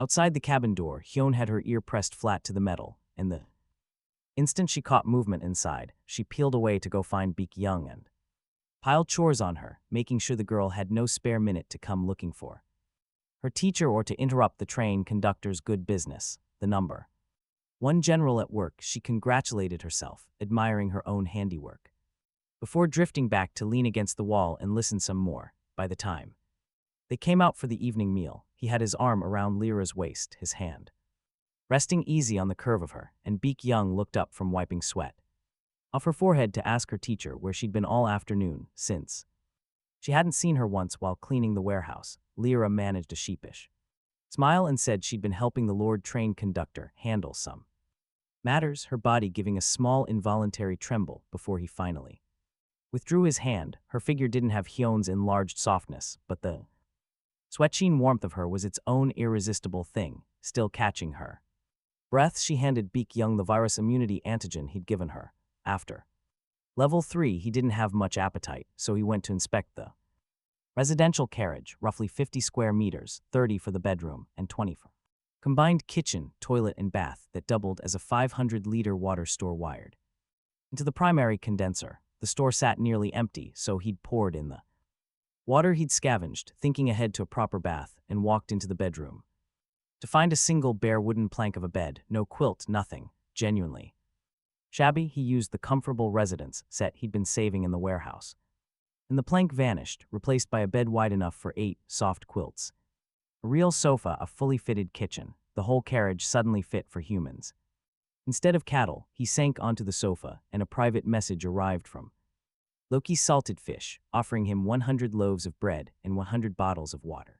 For the gun, he laughed. The man thought he was a beggar. He told him the price was insulting and that he decided not to sell it at all, and he came back with the indignation of a fish who believed himself a shark, warning him food was about to become priceless and that he'd be crawling back when he got hungry. He left him on read. He kept saying food was scarce. He had cleared out an entire shopping mall, enough to feed 100 people for 10 years, and the only thing scarce on this train was his sense of proportion. On his own level 1 train across the map, salted fish stewed over the silence, snorting that he had no seller's ethics, telling himself that food consumption would spike later, and that when it did, he'd be the god these people prayed to, and he wouldn't sell to him then either. 3 failed grabs in one day had soured him. The gold armor gone, the equipment sniped it by it now. The firearms deal collapsed, and all he had to show for a long day of effort was a handful of basic materials. He decided to push his train to level 2 and console himself that his speed that placed him right in the top tier. He barely needed to scavenge at all, only drive around and eliminate monsters, a routine that made him the wealthiest survivor around. But he never considered the fact that someone else was already running faster. Meanwhile, our protagonist had just finished building his resource decomposer, feeding it every useless piece of gear he had hauled out of the armory. It spat back 350 attack parts, 300 defense parts, and 400 units of red iron ore. A handsome haul. He crafted 3 crimson baffles at the console and bolted them onto the train. Soon, the silver-white hull vanished under a thick crust of red plating veined with crimson patterns, the kind of upgrade that would shock any creature dead the instant they brushed too close. Next, he had 2 dozen smelly bulletproof suits he couldn't use, so he put up a listing in the regional channel offering 10 of them. First come, first served, and the chat erupted. MJ wondered aloud if some player had already stumbled upon firearms, while Limo begged for a carry because he didn't dare step outside his train any more. Then Jang Pao straight up asked if he had guns to sell, but he wasn't planning to trade weapons, not until his own crew reached level 3 and became immune to standard bullets. Selling someone a weapon now only to face them in deep red town tomorrow would make for a very awkward encounter, so he announced to the chat that guns would go on sale in a few days, telling everyone to stockpile materials in advance. For now, only those slightly smelly bulletproof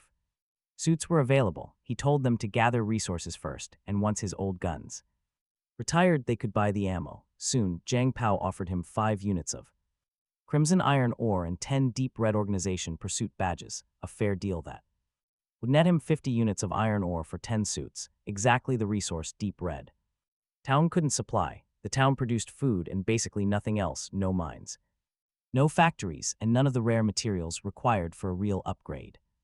Jiang Pao wanted all 10 suits and was busy flaunting his wealth when another player named Salted Fish bid 200 units of red iron ore, 100 loaves of bread and 20 water bottles for just 1 suit. Our protagonist sat there. Talk about a terrible trade. One guy was paying in rare minerals while the other offered stale bread. At this point, that guy might as well rename himself Loki Bread, too. A survivor trapped in some mine, food was everything, but our main character was in a town overflowing with food. The ridiculous bread offer just couldn't compete with the 10,000 worth of rare ores, so he posted that only rare materials would be accepted, listed the suits, and watched 50 units of crimson iron ore drop right into his warehouse before logging off the channel. His train's new armor provided a sense of security he hadn't felt in days. Meanwhile, his bathwater had boiled by the time he returned, and he barely settled in to let his muscles unknot. When the door slid open, Baekhyun walked in, wrapped only in a white towel, her baby face completely flushed. Her wide eyes did their best to look innocent while half of her uncovered body caught the light in a way that was pretty hard to ignore. He stretched, asking what she wanted this time, since it surely couldn't be that she was still terrified of him. After all, he was a perfectly handsome guy and not some ferocious beast. She lowered her head and mumbled that teacher Liara was kind and never killed people for sport, hoping he'd be the same.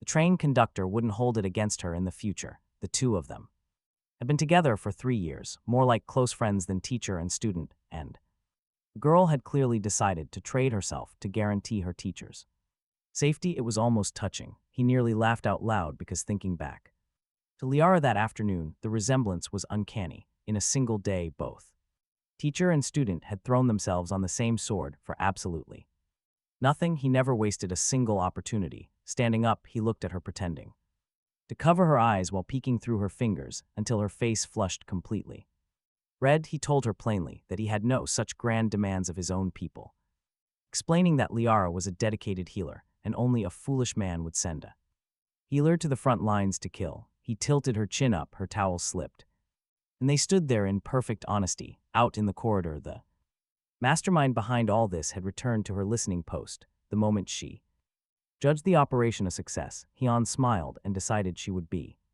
collecting credit from the train conductor that night. 2 women secured. In a single day, Liara softened first, and Baekhyun yielded the moment her teacher fell.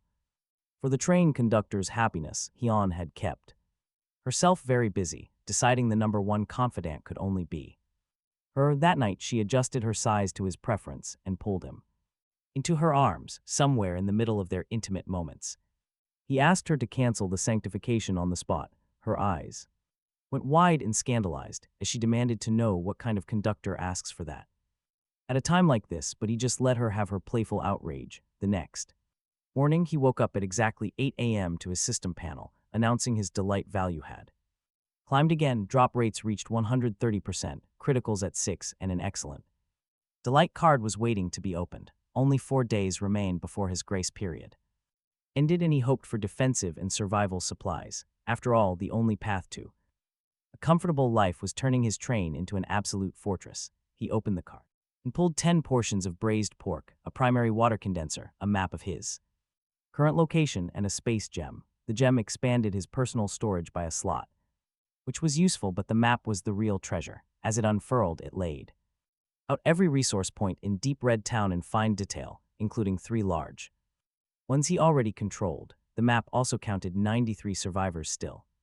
breathing in the area on this 3rd day. Red dots represented active trains, while the small gray ones showed abandoned trains whose passengers had died. It turned out the density of these dots tracked the richness of resources, incredibly convenient as it made scouring the town as simple as connecting dots on a chart. He got out of bed as the sleepy girl beside him rubbed her eyes awake, remembering the dramatic size shifting from the night before and flushing red. She complained privately that 1 round should have been plenty, only for the train conductor to run her ragged until she was completely wrung out. Still, she decided it had all been worth it.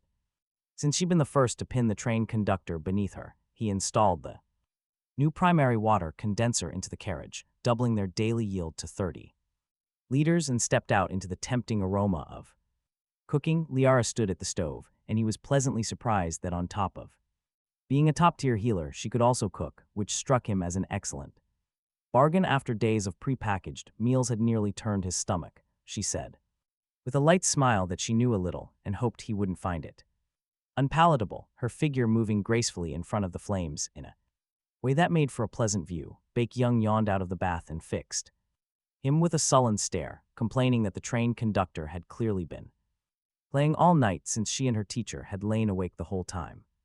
Eavesdropping through the wall, he felt no shame whatsoever and offered mildly that if it bothered them that much, they were welcome to move in since he had a reliable method for helping people fall asleep faster. Both of them went stiff. The night before, comparing notes, teacher and student had finally grasped how thoroughly they'd given themselves away at light speed inside a single day. Liara brought the food over and used the opening to ask about his plan, whether they'd take direct action today, given that scouring the town would mean conflict. Night of thinking had brought her around to a hard truth, that a person who isn't ruthless never stands on stable ground, and that if her trivial kindness dragged him down in a life-or-death moment, she'd be the one to blame. She decided to be a villain first and a saint later. Once she'd risen high enough to afford the luxury, he nodded and told her the policy plainly: kill anyone who resists, take half the resources from anyone who doesn't, and on the final day of the grace period they do one clean harvest of everything left. 2 days of filtering had taught the survivors the only rule that mattered, that you plunder to level, and he saw no reason to hide his thinking, because the resources were finite and whatever he didn't grab, someone else gladly would. Hyun grinned around a mouthful of food and promised she was on standby at all times, the first to back any order he gave, as a confidant should be. He stretched after the meal, thoroughly comfortable, and called for departure. The crimson armor manifested over him at a thought, deep red patterns and a bone-deep chill radiating off the plates, and he took the driver's seat and started the engine. The behemoth lifted, floated to about 1 meter off the ground, and slid into motion, and he steered first for a cluster of gray dots to decompose every ownerless train along the way. Over on Deep Red Town's commercial street, the cleared-out servitor nest had drawn attention fast, and 2 outfits had already begun carving up the spoils. The leader of the Mudiak Society was dividing the 2 streets with a man called Hyuk of the Black-White Gang, handing Hyuk the east and keeping the west, his tone leaving no room for argument. While a row of men behind him hefted iron bars, Hyuk studied the map and asked Grave what they would do if the people who cleared the servitors came back, since that kind of combat power wouldn't be easy. The Mudiak leader chuckled and lifted his shirt to show a pistol tucked at his waist. 8 rounds scavenged from a police chief's house, 4 already spent building his little society, 4 left before the thing ran dry. He said that unless they weren't afraid of guns, they'd hand the street over the moment they showed their faces. Weariness flickered in Hyuk's eyes, smoothed over with a few forced laughs and some flattery, and the Mudiak leader smiled back, the gun out partly. He did it to keep Hyuk in line, and to force the Black-White Gang to gather gear. They would keep stockpiling resources until he was ready to betray them. Guns were the ultimate early-game cheat code, but his daydreaming was cut short. The train came roaring straight through. He leaped up, staring out the door. A massive steel behemoth was charging right at him, filling his entire vision. In that final fraction of a second, he finally understood this was the absolute end. The train completely pulverized the room, leaving nothing but shattered rubble behind. The crimson hole loomed heavily over the few survivors as cold dread gripped their souls, chilling to the bone. The carriage door slid open, revealing a loaded cannon shell ready to fire. Once the deafening blast cleared, only piles of scattered loot remained on the ground. A flawless sweep, he climbed down, ordering the team to start moving the goods. As he gathered the experience orbs, his level bar filled to the maximum. A sudden surge of raw power slammed directly into his core. This level up was brutally violent, his veins bulging as he endured the agony. When the pain finally broke, he felt entirely reborn and twice as strong. The screen showed seniority level 4, train level 3, strength 101, spirit 105. Insanity 95. His core attributes had basically doubled in a single moment. The leap from level 3 to level 4 was a massive jump in quality. To test his limits, he smashed his fist into the nearest concrete wall, shattering it completely, only to find a completely stunned Hyun standing right on the other side.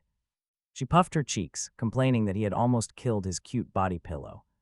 She was not wrong, since even high-tier healing would have taken months. He gave her a sheepish grin, apologizing and saying he did not know, which was completely true, since he only wanted to test his new strength.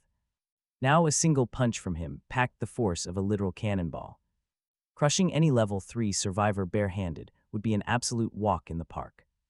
After clearing the entire commercial street, the storage carriage was still barely half full. The upgraded storage space was expanding much faster than they could ever load it. Baekhyun tossed in another bag, gasping as she reported a cold storage nearby. But the train could not squeeze into the warehouse, so he walked over instead. The power was dead, and the thick stench of rotting meat hit his nose. Unwilling to step blindly into a pitch-black freezer, he told them to wait. He decided to toss a firebomb inside, as he still had 3 remaining. The flames caught instantly, triggering a chain of loud explosions inside the dark warehouse. As the place burned, the piles of rotting flesh began sliding toward each other, merging into one giant, writhing abomination right before their eyes. His stomach churned with disgust, utterly relieved he had not walked inside. His screen identified it as rotting flesh, a level 2 elite that faked death. It waited for prey to lower their guard before striking from the shadows. He gestured to the girls to blow it up with 2 grenades immediately. They pulled their pins, eager to put some major distance from that monster. Following a series of loud blasts, the abomination blew apart into wet chunks. It dropped a rare corrosive core, which was useless since he was already fully geared. He already wore the full crimson, set along with his 1000-mechanism umbrella. The item went into storage to collect dust. The panel congratulated him for clearing out every monster in Deep Red Town, asking if he wanted to announce it under his real name. He went with anonymous. The early game was no time for targets. The regional channel exploded a second later with the sudden news that Deep Red Town was officially the first area cleared. The system credited the most kills to an anonymous survivor and rewarded him with a crimson treasure chest. This server-wide announcement instantly dragged every single lurker out of hiding.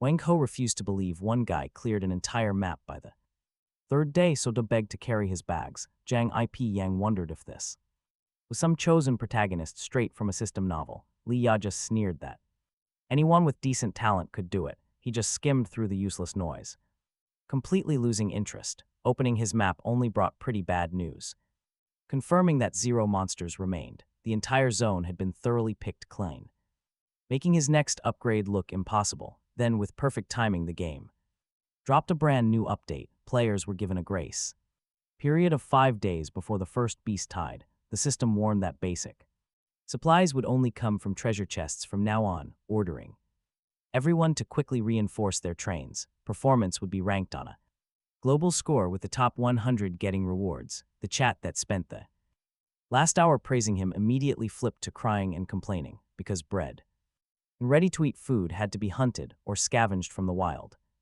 Most players had not even dared to leave the starting area, let alone enter the wilderness. To them, this announcement felt like an absolute death sentence. After a brief daze, he grew calm. Talk about nerves of absolute steel.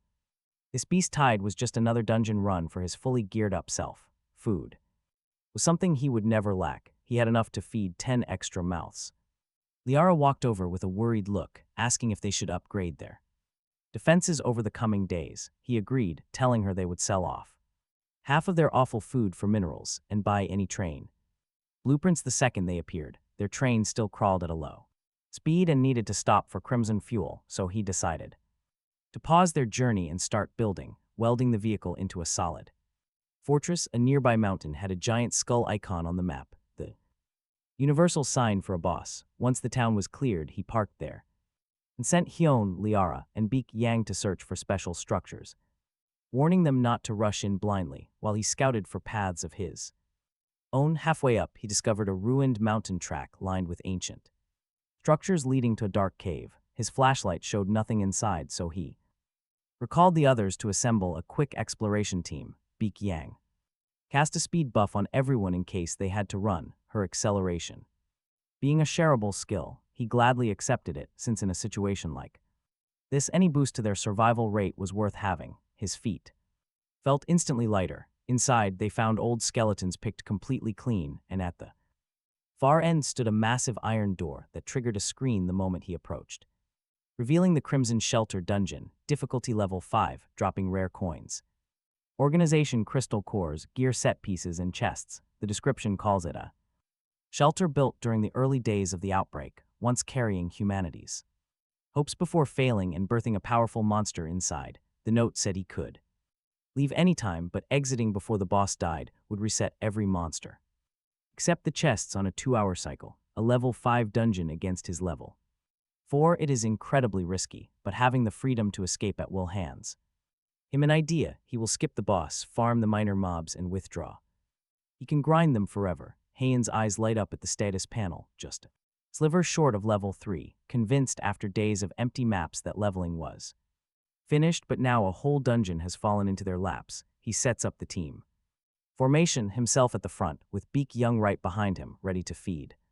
Speed buffs Heian at the very back as their second blade, and Lyra tucked in the center where a healer belongs. Suddenly, the heavy door cracks open and the world changes. The interior is a massive network of decaying catacombs lit by faint, shimmering stones. The air hangs heavy with the metallic stench of crimson beasts. A massive roar echoes, proving the monsters have caught the scent of living humans. As they get closer, they spot a pack of canine shapes that turn out to be horrific beasts with human faces, level 1 bestial blood trolls. These canines were infected with crimson and fed human flesh to become something entirely new.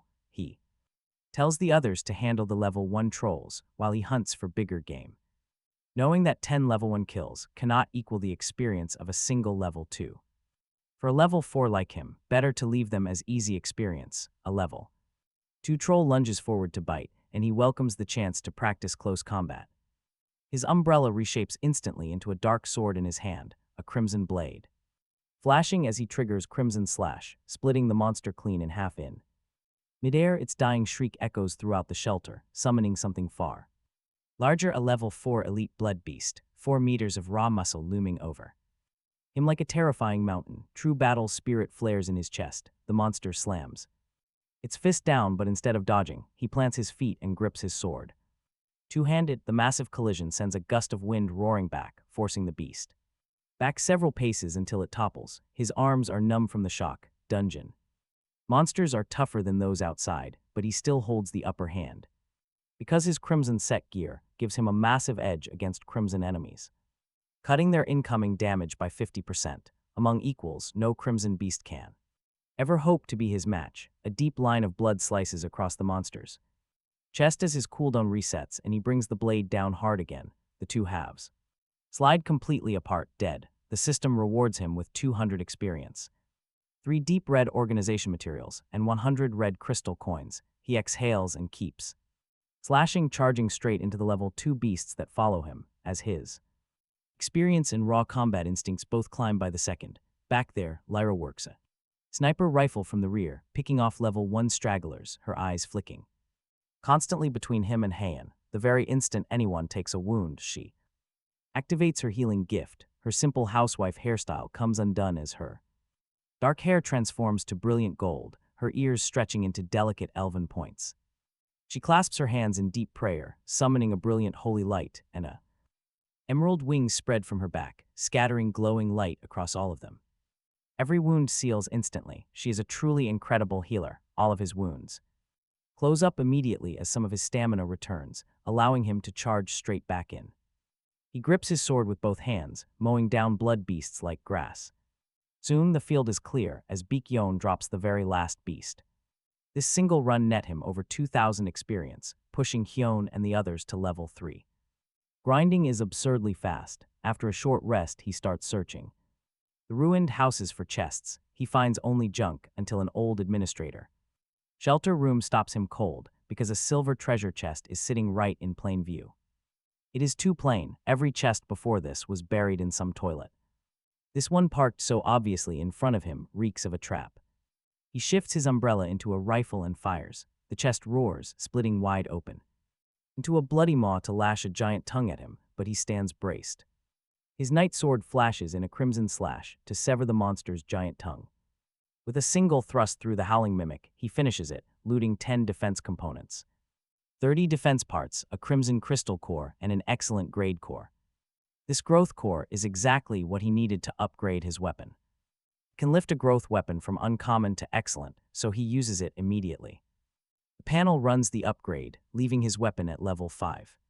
It is now an excellent growth type with massive upgrades. Every single special attribute is up 10%.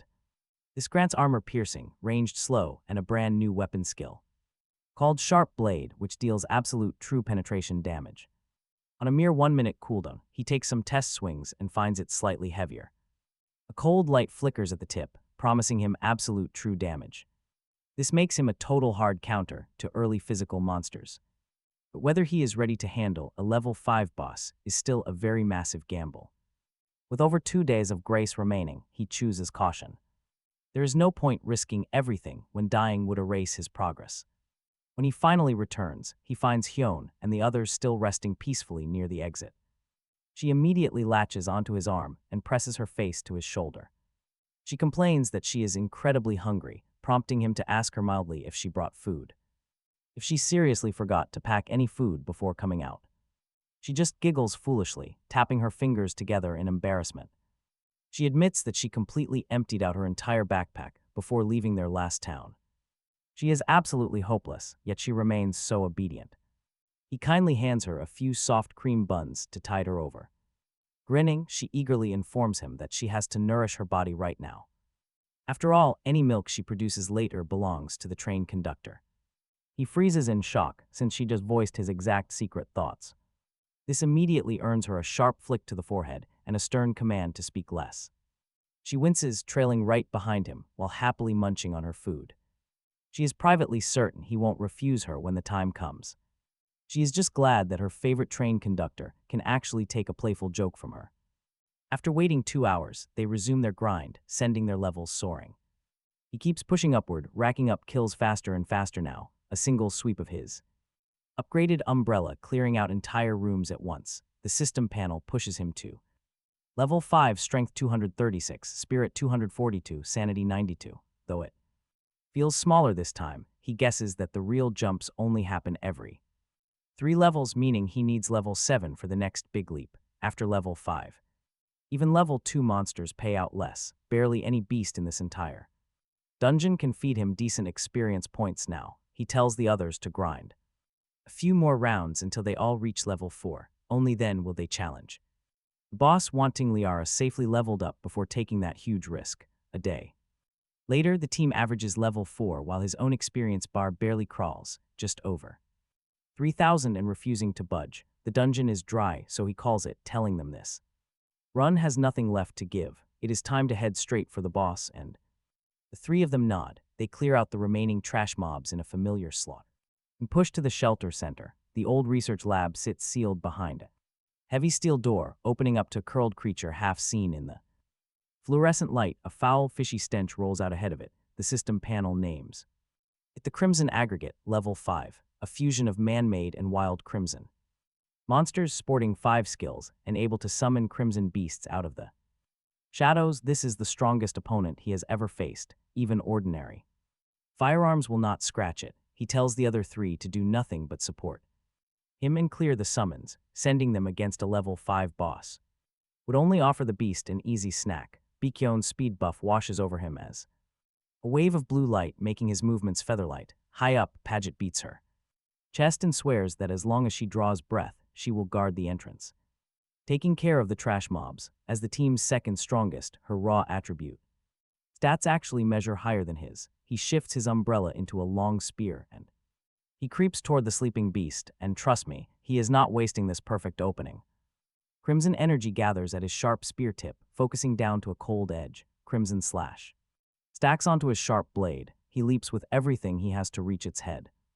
Drive for the eye. Eyes are a weakness in almost every living thing, and he wants to see if he can punch straight through to the brain. The tip bursts the eyeball and blood sprays, but the skull holds, cursing his missed kill. He rips the spear free and quickly bolts back to safety. Deafening roar that follows shakes the entire shelter, calling every crimson Monster in the place to rush in like a tide, the stench thickens as the aggregate hauls itself upright, 5 meters tall, arms like vats, its hide a thick pelt that easily swallows ordinary bullets. One eye burst, the other fixes on him.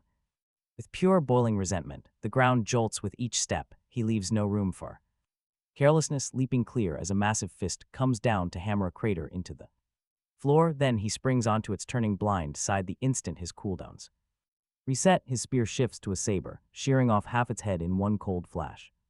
Yet the monster swipes at him anyway. Half its head is gone, but it is still live. Talk about nightmare fuel. This thing runs purely on survival instinct, existing only to crush whatever stands in its path. It charges toward the scent of his blood, 20 meters. Then 10, a killing fist falls, but he dodges every single blow with muscles tense tight, scanning for a real weakness and settling on the heart and the neck. With his skills still cooling, it leapt, dropping its whole weight to flatten him. And he threw himself aside as it landed, smashing a pit 10 meters wide, then jumped. Because the combo he had been saving was waiting for exactly this sharp blade. Crimson slash came down on the diagonal, ignoring every scrap of its physical defense, the cut running clean from the neck to the heart, and the towering body split and collapsed into its own crater of blood. The system paid 2,000. Experience, a crimson pendant, a crimson heart, 20 deep red organization materials. Crimson crystal core, the skill book Fist Force, plus a cleared dungeon chest that opened into the Annihilation turret blueprint, 10 more organization, and 500 coins, a staggering drop rate, and he grinded all of it. The pendant was the prize. Epic, level 5, granting spear protection so he would no longer bleed sanity to weak crimson fog, and continuously restoring a trickle of mental energy, which meant the outside world, where killing and crimson interference had always drained his sanity steadily, was suddenly his to explore at length every day. Near the iron door, Hyan and the others had butchered the summoned tide clean, and she turned to report mission accomplished, grinning her whole body painted in blood, since with no skills of her own, she fought almost entirely with her fists, leaning on Liara's heels when hurt, and on Beacon's pulls to a clear space when surrounded. He told her she had done very well and to rest properly once they got back, his voice softening a degree because she genuinely earned it. He checked the drop skill book on the way out and found it merely average fist force, which wrapped the fist in an energy film for extra blunt damage scaled to physique on a 2-minute cooldown, not his style at all given his physique was unremarkable, and he had no love for brawling. Martial arts manual he might have learned for the melee experience, but learning fist force would be backwards, so he handed it to Heian, who was far better suited to it since sanctification multiplied her physique by 5, turning her 100-odd base into 500 and feeding directly into a skill that scaled on exactly that. She learned it without a word and looked at him with her hands itching to test it, so he pointed her at the wall and told her to measure the damage. Curious himself what 5 times physique would do, she took a breath, the energy film flickering over her clenched fist, a sharp look crossing her face, and her punch went out like a cannonball and shattered the entire wall to rubble. The destructive power matched the level 5 boss they just killed. Human beast basically. He told her it was not bad, which left her scratching her head and grinning, then called everyone back to eat and rest, since the last days of the grace period had nothing left to gather. Back on the train, Liara the little elf cook started a meal, while he went to the console to organize the hall, the upgrade materials all finally gathered, and a piece of special train equipment among the spoils, the Crimson Heart Red Epic. Level 5, absorbing deep red power more directly and continuously into train energy while lowering the attention of crimson monsters. He fused without hesitation, and the train shell drank it in under a fresh layer of deep red coating, then pushed the upgrade through to level 5, 2 new. With new carriages added, his attack and defense hit level 6, upgrading again demanded level 6 conductor status, 200 crimson iron, 500 deep red organization, and 3 quenched red seeds, another carriage, a 6 slot, plus an automatic cruise function he had never seen before. That seed was a complete mystery. No way this beginner map dropped it. Level 5 was the ceiling here, meaning a higher tier train upgrade would just have to wait for new maps, so he put the upgrade aside and crafted equipment instead, inspecting the epic level 9 Annihilation turret blueprint, which focused deep red power into a devastating annihilation beam and even repaired its own Durability by absorbing more of it. It cost 20 crimson iron, 50 attack.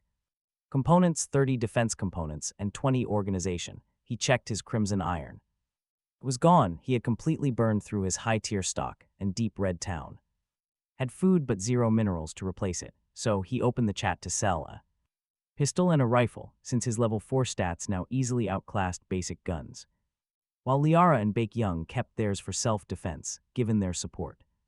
Builds, he listed 1 pistol and 1 rifle, urging the global chat to send offers, and the chat woke up instantly. Salted Fish bid first, offering 10 crimson iron ore and 20 organization for a pistol and 50 rounds, which surprised him because the guy finally stopped trying to pay in bread, though the amount was still totally laughable. He replied that a pistol capable of wounding monsters above level 3 was a rare early game treasure, and his cheap offer fell way short.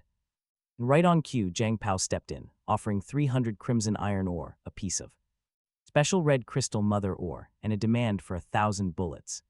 On top of the firearms, talk about a true mining tycoon, the mother ore was epic, able to add an epic affix to any weapon, a premium mineral born deep inside red iron.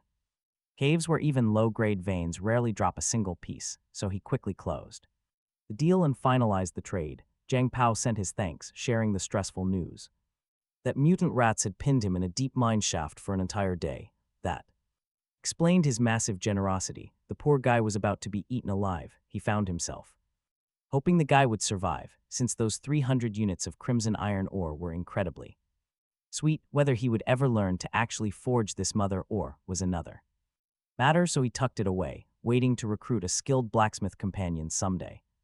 Meanwhile, across the map, Salted Fish slammed his fist onto the table as another item he wanted slipped through his fingers, furious that other players kept ruining his best chances. The guy was still struggling at level 2 while the elite tier prepared to push for level 3. He desperately needed to hurry up and find a target to upgrade his talent. Back on board, he built the Annihilation turret and mounted it between the 3rd and 5th carriages, its defensive arc covering the whole train. He sat down, turning the apple-sized chunk of mother ore over in his hands. Adding an affix now would create a permanent enchantment layer, and he had no guarantee it could be altered later if he found better materials. Wasting a weapon's true potential on a hasty upgrade would be foolish, so he puttered away. Again, waiting to unlock a proper enchanting or forging profession. The global chat was a flood of guild recruitments, with several groups private messaging him directly, obviously targeting his high-tier weapons. Without a second thought, he left them on read. In the end, the top simply drained the bottom to build themselves up first. The lower ranks bled to cultivate a powerhouse who might someday give back, and if he were weak, he might happily worm into the middle and bleed the bottom himself. But he wasn't weak. He had the strength to survive alone, and he could recruit loyal subordinates who would never betray him, with 2 new slots open at level 5. Enchanters and forgers were his top priority. Dinner was already a feast when he returned, and Hyun gnawed a chicken leg without any regard for her image after 2 days of nothing but bread, and she thrust the half-bitten leg at him to offer some. He waved it off, telling her to eat up, since she would face a workout tonight, and she stiffened at the words, dreading another round of the size-changing game, while he ignored her look and started eating because every night of delight nudged his master of delight value higher, so why not? She mentioned that her mental power felt different from other people since she started healing, her attributes becoming completely lopsided. Physique was at 101, but mental power reached 150, badly skewed. His ran balanced, never more than 10 points apart, which he told her likely tied to talents, just like how Liara's healing build pushed her physique to around 130. While her mental power sat near 90, he asked Baekhyun where her own attributes leaned. She said she also favored mental power, and as it climbed, her void time stretched. Her original 1 second of acceleration had now grown by half a second, small, but proof that raising mental power could indirectly strengthen a talent. It proved talents were growth-oriented, just with different growth conditions. His demanded delight value, while ordinary talents only wanted levels. That night, 2 figures crept to his door and lay listening for a long while, waiting until the room went quiet before easing it open, only to find him sitting up waiting for them. He asked whether eavesdropping was really that entertaining, since at level 5 he could already catch faint movements and had heard the pair of them the entire time.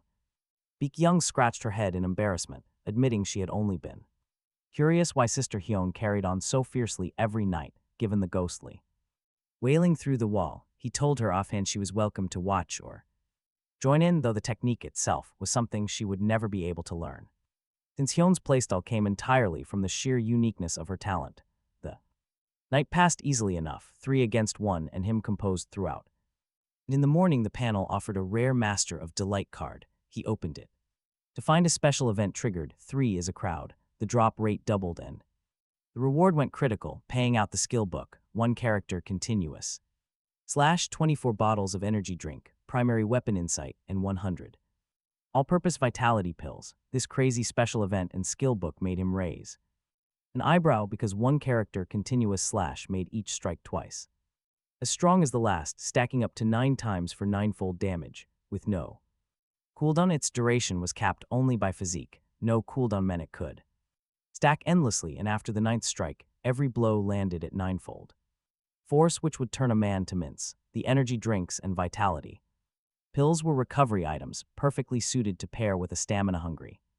The skill of primary weapon insight unlocked the absolute mastery of every modern and contemporary weapon, a priceless treasure. As he activates it, his consciousness is dragged into an isolated space where a prompt explains that weapon insight is unique. 1,000 people possess 1,000 different understandings, meaning he has to learn and comprehend everything alone. He'll be taught by tens of thousands of legendary weapon masters throughout history, including extraterrestrial civilizations, completely unable to escape until every weapon reaches a basic level. The system gently notes that 1 day outside equals 10,000 years inside. Though his lifespan won't be affected, the very first lesson is swordplay, so he must grind it out himself. It feels brutally realistic, unlike his assumption that skills would just flood his brain. Still, he knows what is forged by hard practice truly belongs to him. A long sword summons at his command, and phantoms of legendary masters surround him, calming his mind. He starts from absolute zero, listening to 1 master's voice and watching his flawless demonstration. His initial swings are clumsy, but he mirrors the forms, gradually adapting them to his own physical frame. Every single mistake is instantly corrected by multiple spectral instructors, pointing out any slight error in form. It's elite private tutoring from the greatest legends of all time. He's never worked this hard, even during his past life as a student. He has no other choice. Failing means staying forever. 100 years of relentless training later, he finally masters dozens of weapons. The only word for this experience is pure torture. 100 years of isolation almost drives him completely insane. Then the panel confirms beginner weapon mastery is complete. His vision blurs and he opens his eyes to see Hyun eating nearby. He's back. He is finally back in reality, standing up. The weight of that long century of absolute solitude still rings inside him. Fortunately, his raw strength has climbed immensely. 100 years inside, but only 12 seconds passed outside. He quickly eats a few bites and stretches. Today is the final grace, and he intends to wait for the evening settlement, but first he wants to wash away a century of intense loneliness. No surprises there. That evening he relaxes peacefully in Hyun's warm embrace, resting comfortably while Lyra gently massages his weary legs. It's incredibly comfortable when an eerie, mechanical voice suddenly announces that all survivors have passed their trials to become qualified. They survived through brutal slaughter and strife. Now, the top 100 ranking will be calculated based on strength, quality of life, train levels, and personal charm. The ultimate rewards are split into 5 distinct tiers, showing either code names or actual names. Naturally, first place belongs to Melancholy French Fries with 99.99 points, followed by Li Chu at 91.78. Third to Jang Pal at 89.71, with the rest trailing far below. The system congratulates Melancholy French Fries on taking the region's top spot, with arriving in 10 minutes. It notes the Crimson Fog shifts tomorrow morning at 8 to reveal a new map. Seeing his name on top, he lets out a breath. Another absolute landslide. It turns out he really is the ultimate pro. Hyun lights up, yanking him into her arms while cheering. She knew it all along. With their train conductor at the helm, first place is a breeze. Her life was getting better daily, her view of him softening from fear to familiarity to the comfortable certainty that she was his woman and having the Time of her life, proud above all of being his first. He told her she did very well too, and she beamed, saying as long as she could help the train. Conductor, that was enough. She glanced sidelong at Liara and Beak Young with the quiet smugness of the number one subordinate, daring her juniors to catch up. Beak Young watched her preen with open disdain, while privately conceding that Hyun really was a monster in a fight, and that she herself was something of a freeloader by comparison. He said nothing to the silent teacher and student, and just pulled both of them into his embrace, since their talents were excellent, and the only pity was that he had grown too overpowered for their help to mount to much. The rewards landed soon after, and first place was a complete robbery in his favor. The train upgraded one level unconditionally, along with a crimson clock, granting 8 hours. His personal space widened to 9 slots, plus 5 epic equipment selection packs, 10 doses of virus immunity antigen, and 100 crimson points. He struck it rich. This free level pushed the train to 6, unlocking the 6th tier and the automatic navigation function. The next tier now demanded conductor level 7 and an elite boss mark, plus 500 crimson iron ore, 50 crimson essence, 10 quenched red seeds, 3 crystal cores, and 50 each of defensive and offensive components. This was for a 7th carriage, a comprehensive defense boost, and an automatic enemy scanning radar. The upgrade difficulty had begun to climb a cliff. He had under 200 iron ore in hand, short by more than half. This requirement was practically a sentence to hard labor, and the new components were a higher tier of part entirely. He hoped aloud that the new map would be a mineral one, since food meant nothing to him now, and basic resources meant everything to his development speed. The crimson clock turned out to be the real treasure, level 9, legendary, granting 8 hours a day to explore inside the crimson fog, without being attacked by monsters far above his level. The timer resetting at midnight, exactly what he needed. The only risk was losing himself in the fog, so trimming for safety left him about 6 hours of real exploration each day, plenty to reach other regions since in the early game. Getting one step ahead and staying ahead was everything. The crimson points came without explanation, with no listed use, so he set them aside. The 5 epic selection packs proved mediocre, nowhere near his crimson set, which was level 9, and game gear that, with its set effects, left ordinary epic equipment in the dust. So he threw them to the others and told them to each pick one piece, while he kept the remaining 2 for future subordinates. Hyung kissed his cheek and happily took her pick, Liara and Beak Young following with their own kisses, Beak Young being the bolder of the two. Hyung's pack produced a pair of gauntlets, wide as small shields with diamond spikes at the knuckles and a full forearm guard behind, turning her into a true tank with her physique. Liara chose a prayer bracelet that boosted her healing range out to 30 meters, and Beak Young took a pair of psionic pistols that fired off mental power, spending 3 points to launch armor-piercing rounds, making the 3 of them much stronger at stroke. Beak Young was now a speed attacker who could pair up with Hyung too, to shield Liara, their main healer. Meanwhile, the channel nobody ever respected exploded, and a rating of 99.99 is basically perfect. Now the whole crowd is desperately trying to cling to him, but he leaves them all on read. Honestly, these trashy players are too useless. He only wants elite players who can actually carry their weight. At least someone like Beak Young, who brings a solid movement buff. Meanwhile, down in dark mine shaft, a few people sit huddled around, eating freshly roasted rat meat. Their faces beam as they congratulate their leader, Jang Paul, on hitting 3rd place.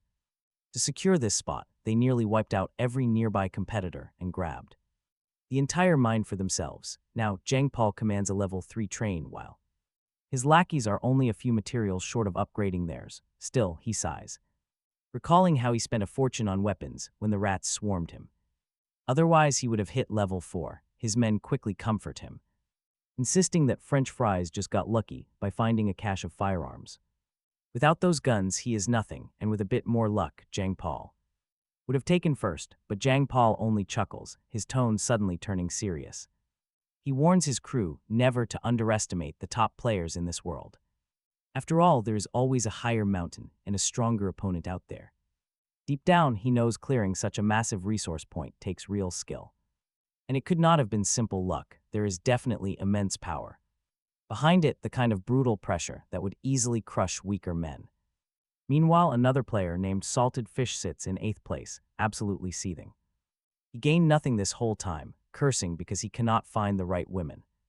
See, his unique talent is called many children, many blessings, meaning his rewards scale with family size, but after taking in 10 women, there is still no babies yet. He suspects the issue might be his own body. Stuck with a child-rearing talent while remaining completely sterile, that basically makes this legendary power about as useful as a eunuch staring at trash, he swears. He will try harder to activate it because this growth talent is supposed to pay daily rewards, but without any kids, it only hands him basic items, like plain white bread and water. Now, he is also raging at French fries, who rejected his 3 trading offers, screaming that it is pure bullying. He blames everyone else. Naturally, that is why his life stays a mess.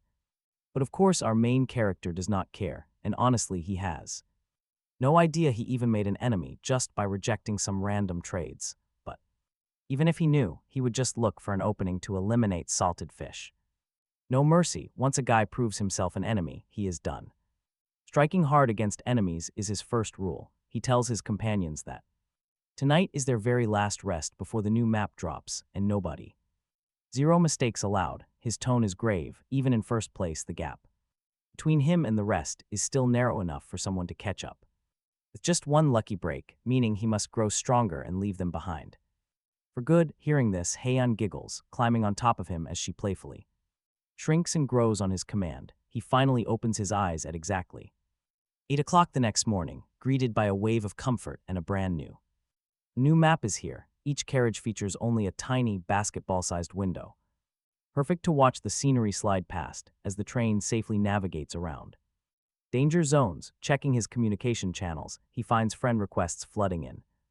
All left on read, he only skims private messages looking for useful information, finding none. Everyone just wants to be carried through this apocalypse. Countless snow photos are shared, but next to Haeyeon, every other girl falls short. He clears out the spam until his screen is spotless. Next, opening the trading network, he lists his last useless firearms at the highest possible price. He watches them sell instantly despite the massive markup. Since weapons are hot items, holding back a laugh, he then sells the bullets separately at another premium price. Surprise, guns and ammo sold separately. He lists the remaining 1,000 rounds for 1 unit of crimson iron, or per 50 bullets, then heads out of his bedroom to wash up. A new day begins. The system announces that the grace period has ended, warning that the crimson fog will drift randomly and invite brutal attacks. With a 7-day beast tide starting, crimson monsters hunt survivors indiscriminately. Dangerous level 3 beasts will attack at all hours, with warnings not to sleep too soundly. But wait, it gets even worse. His eyes go grave, but a glance at his fully upgraded train brings a sense of security. At least he can still get decent rest. Though keeping watch is still wise, he builds another annihilation turret and mounts it on the train's nose, completing his ultimate defensive loadout. Checking the route, he discovers they have just entered the Ghostwood Forest, a level 3 danger zone yielding special timber, rare materials, and food. Blueprints are also here, but the forest is permanently blanketed in gray fog, where monsters claim lives at will inside the dark mist. Caution. The level 1 town boss was level 3, so a forest boss should sit around level 7. This is a threat capable of crushing him, proving that the new map's difficulty scales directly to his own level. The higher he climbs, the deadlier it gets. Taking a deep breath, he decides to keep the train on the outskirts rather than blindly charging in. In an unknown place, finding teammates first is a much wiser plan. Unfortunately, this is not the mineral map he wanted. Patience is key. He heads back inside to wake up his 3 sleeping companions. Time to move, lazybones. Together, the 4 step out as the world falls into a deathly silence. Glistening gray fog swallows the forest, hiding twisted, terrifying shapes that resolve into ancient trees with gnarled, split bark. Every step forward raises a spine-chilling dread. He carves marks into the soil to avoid getting lost as they push deeper. Beak Young shivers, complaining about the bitter cold as frost coats the trees around them. After walking for a while, he suddenly stops, sensing a strange change. Hyun trails close behind and asks what is wrong. He admits they are lost, his chest tightening in this bizarre, eerie woods. Staring at the gnarled branches, he realizes the trees are actually moving. A massive tree demon is already looming right behind him, so he He yells at the three of them to scatter, diving aside just as the monster lunges, watching the shifting tree shadows. A cold fear creeps into his heart. These monsters easily melt into the environment to ambush their unsuspecting prey. The panel names it a level 4 ghost tree demon, a king among its kind, master of stealthy hunting, with a clear warning that they move in packs. He orders the others to handle the lesser demons while he takes this boss, his umbrella shifting into a long spear driven forward with a cold flash. Suddenly, several thick branches whip out of the demon's body, hardening into sharp wooden spikes. Spike meets spear with a massive shower of sparks. This beast is genuinely tough, forcing him to retreat through a flurry of branch stabs before reshaping his umbrella into a massive two-handed greatsword edged in a chilling red light. A crimson slash sweeps out like a storm, scattering clouds, slicing off half the demon's body, but being a plant, it clings to a stubborn vitality, surviving the massive wound. Gripping the hilt tightly, he brings the blade down on what remains, completely shattering the creature until a gray crystal core drops at his feet. It is a quenched red seed. Excellent, a random drop perfect for train upgrades or forging gear, with the description calling him incredibly lucky. Beside it lies 1 unit of crimson essence. He needs 50 units of this essence to upgrade, which means hunting 50 ghost tree demons, while the red seeds only drop at random. The regular tree demons on Heian's side are endless, and her group is steadily pushed back toward him as she yells a warning that more danger is coming. Fast shapes dart out from the dark branches. A wolf pack, he orders the 3 girls to follow his trail markers back to the train, because once the tree demons surround them, even a level 5 warrior will get completely exhausted. Under siege, Baekyeon unleashes her dual pistols, rapidly dropping the charging wolves one by one. Heian goes into full combat mode, carving a path with raw force while he guards the rear, muttering that he will return with the train to run down every last monster the second they clear the forest.